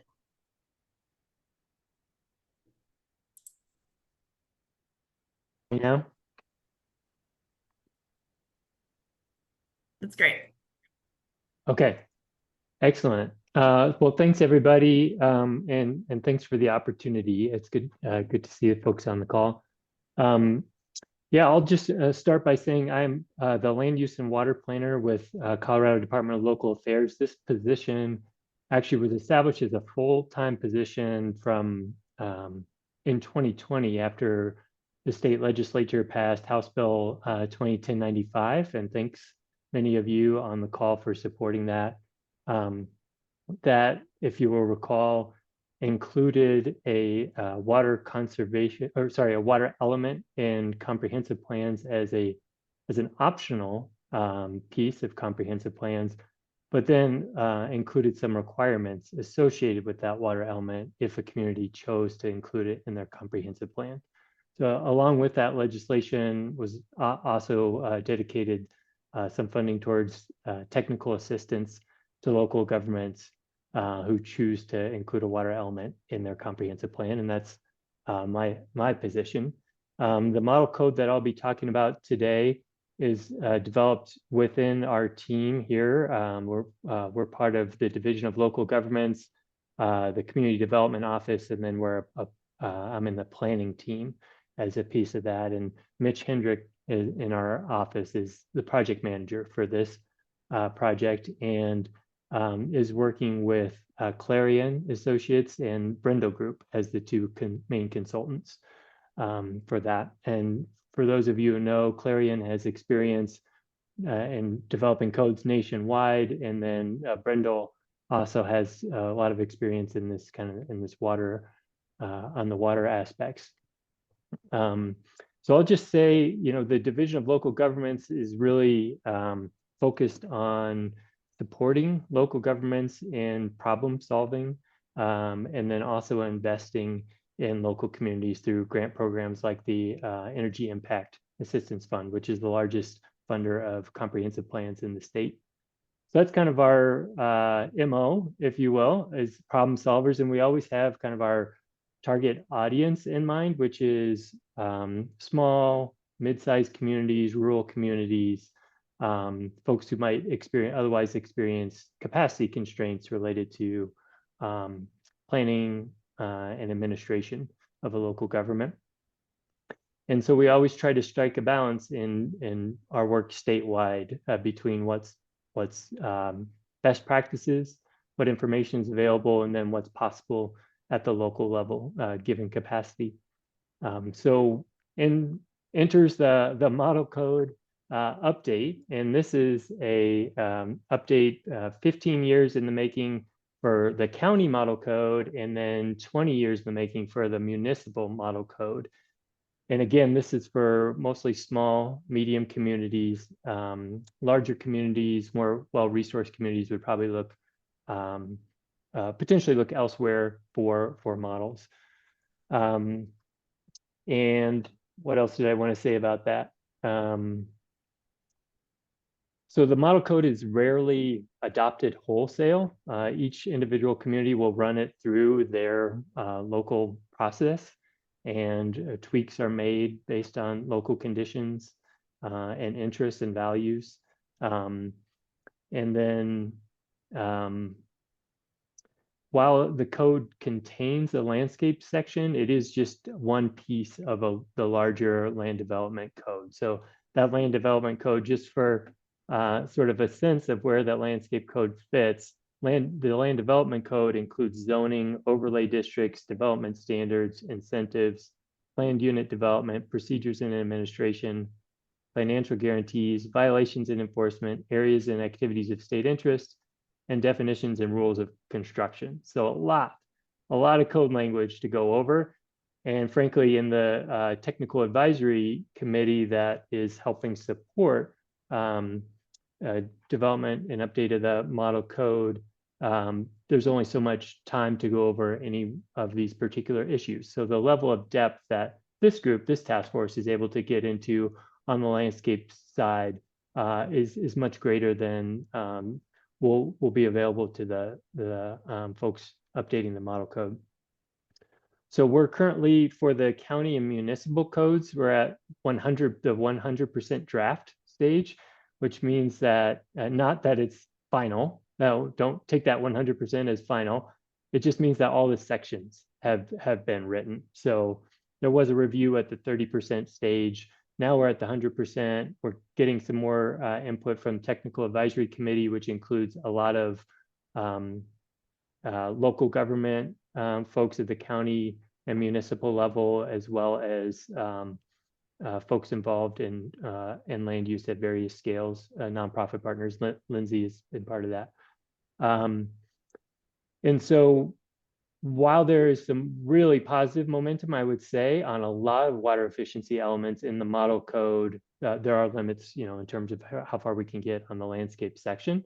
So I included in that, in the chat, so I don't forget anything, some areas that the model code currently does contain, just to give you a sense. So right now in the model code, in non-residential zoning categories, with the exception of mixed use residential of a certain high density, that's included. There's a section on permitted turf and irrigation. So let me restate that. So for the permitted turf and irrigation section, that will only apply to non-residential zones, with the exception of some of these higher density areas. And then that is a percent limit on water intensive turf. And then there's this optional turf prohibition. And so I found this, the discussion in this group very enlightening earlier. Currently, the optional turf prohibition would include roadway medians, parking lot islands, swales, and stormwater detention, as the code is written. And again, we're taking comments, and that will evolve through the public comment process. There's also permitted plants. So generally a percent water-wise plants. So there's a basically 75% of trees need to be from a water-wise list, 100% of shrubs and ground cover. And as Marjo pointed out, there might be some internal conflict right now between that and the definition of turf, if turf is considered a ground cover. So there's some things we still need to work out. But that permitted plant list would encourage water-wise plants. And then irrigation requirements and limits. So the percent of the landscape area that's irrigated by overhead spray, and then the requirement to also include rain sensors and avoid overspray. And again, that's for those typically those non-residential areas. This group is interested in other multiple benefits. So I'll just quickly mention preservation and protection of existing trees, the living material standards, so percent coverage of living material in these landscape areas, street trees, every 30 linear feet of street frontage, side and rear lot line vegetation, including trees and shrubs, and then parking lot landscaping. So those of you who work in kind of the stormwater management space, there is a encouragement for including vegetated, or a requirement in the code for including vegetated swales with water-wise trees and shrubs in those areas. And then if that's not enough for you to digest right now without a slide to look at, I'll also just quickly mention that there is a water adequacy section where water conservation is explicitly encouraged. And so I would just draw your attention to that when the public comment period opens. So currently, public comment period is planned to open in September with a what we're calling a code camp at the Colorado Planning Conference in Colorado Springs at the end of September. So that's where some of the smaller community planners have been invited to kind of really throw darts at the code and kind of tear it apart, see where it doesn't work, evaluate a few different development scenarios, and see where the code breaks down. But then it will also be available for larger public comment. So I don't have time to cover everything in the code, but that's just to kind of give you a sense of what's in there. And I'll just say overall, I personally see a lot of value in this moment in time, this opportunity where we can align, where possible, this momentum that Lindsay and Waverly spoke to, that others have spoken to in terms of this interest in landscaping. Not all of us can get to the level of detail that the task force can. And so I think any additional guidance that the task force can provide, like you've discussed earlier today, can be really helpful to kind of marry with something like a model development code. So communities have that as a resource. And I'll stop there. Thank you, Scott. Yeah, questions for Scott? Okay. All right, so we're gonna put you into discussion. We're gonna go into 2 breakout groups. And we have about an hour. We're using a virtual whiteboard, so I'm going to show you what it looks like. The discussion can be a little freeform, like I kind of have it broken down into some specific questions, but if the direction of your group is, let's respond to, and I took his comments and actually already dropped his comments in your meeting room, so it's actually there for you to reference. But the outcomes are there specific, recommendations around either how to help inform how all of the model codes, like South Metros has been very well used. I've used it. It's being updated. The state is creating one. Maybe a new model code is not what our recommendation is, but rather how do we ensure they get out to people? Or maybe it's specific content that can be complemented, or information that can help, so that your outcome of your dialogue is really where you guys want to take it. I have structured it for with 3, and I'll just show you what your template looks like. So let me show you, and then we'll break you into, you probably don't want to be seeing that screen. So Menti, we've been in this before, you've been in this before, but essentially there's 4 boxes. Think of them like flip charts. Each of them sort of provides a little context. And essentially the first question is, are we making a recommendation that yes, turf replacement and public funds and turf limitation policies should be aligned. I don't think that takes a lot of time. I think we've already come to agreement on that. The second question was around, this notion of what is the low-hanging fruit? What are the things that have impact and do not have impact from your experience in doing this work for a long time that might be able to help inform how communities select from the best practices? Because clearly, if South Metros, which I feel like goes to the let's go big and do it all, to the DOLA version, which is let's take a few things, what are the spectrum across those based on your experience? And then that last one is just what kind of helps with communities adopting these. And there might be other advice that you have related to some of these questions we've posed about the questions that we're being asked as TA providers, that you can add to that.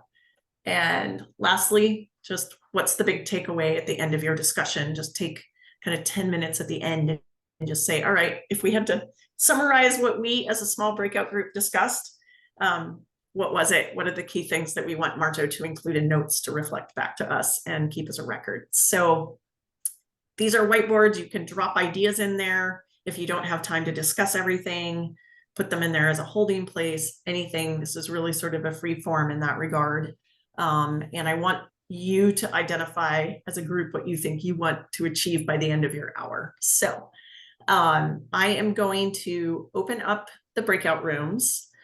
Jenna is in one room, your fearless leader in one room. Kat will be your leader in the other. As soon as I get you into the breakouts, I will make sure that you have access to your link to get into this room. So just give me a moment to get you in there, and then we'll put it in the chat for you to access and get into these whiteboards themselves. So questions? All right, I'm gonna get you into your rooms then. Here we go.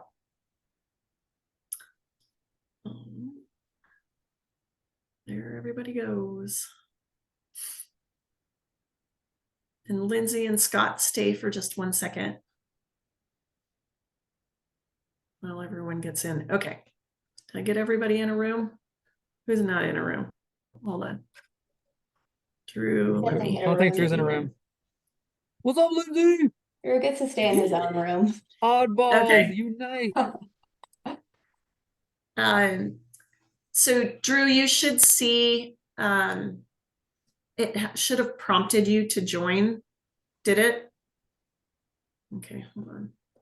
If you press on the breakout rooms at the bottom, maybe you can. Yeah, click on breakout room. Do I go to team A or team B? Go to team B. Same with you, Frank. Team B.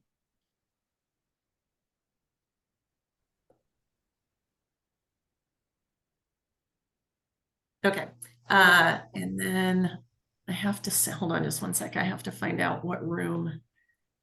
Somebody joined on their phone. Oh, yeah. It wasn't you. That's me. It's Russ. Okay, Russ. Russ, you should be able to select the room you want to go to if you want to go to A or B. Otherwise, I'll just send you to A to start. All right, send me to A to start. And then... All right. Okay, Lindsay, thank you. That was great. I loved the 5 points. And I tried to take notes, but if you wrote them down, would you mind just sending them to me for inclusion in this? It was great. Really well organized. So wordy. I really tried to cut it back. That was me cutting it back. Sorry. No, you did awesome. Okay. Both you and Waverly just went to some really great essence. So I thought you guys did a really good job. So thank you so much. No problem. And I need to go run off and make sure that everyone has access to their murals, but really appreciate it. You did a really great job. Yeah, excited to hear how the discussion goes. All right, bye. Bye. You're muted. Thanks.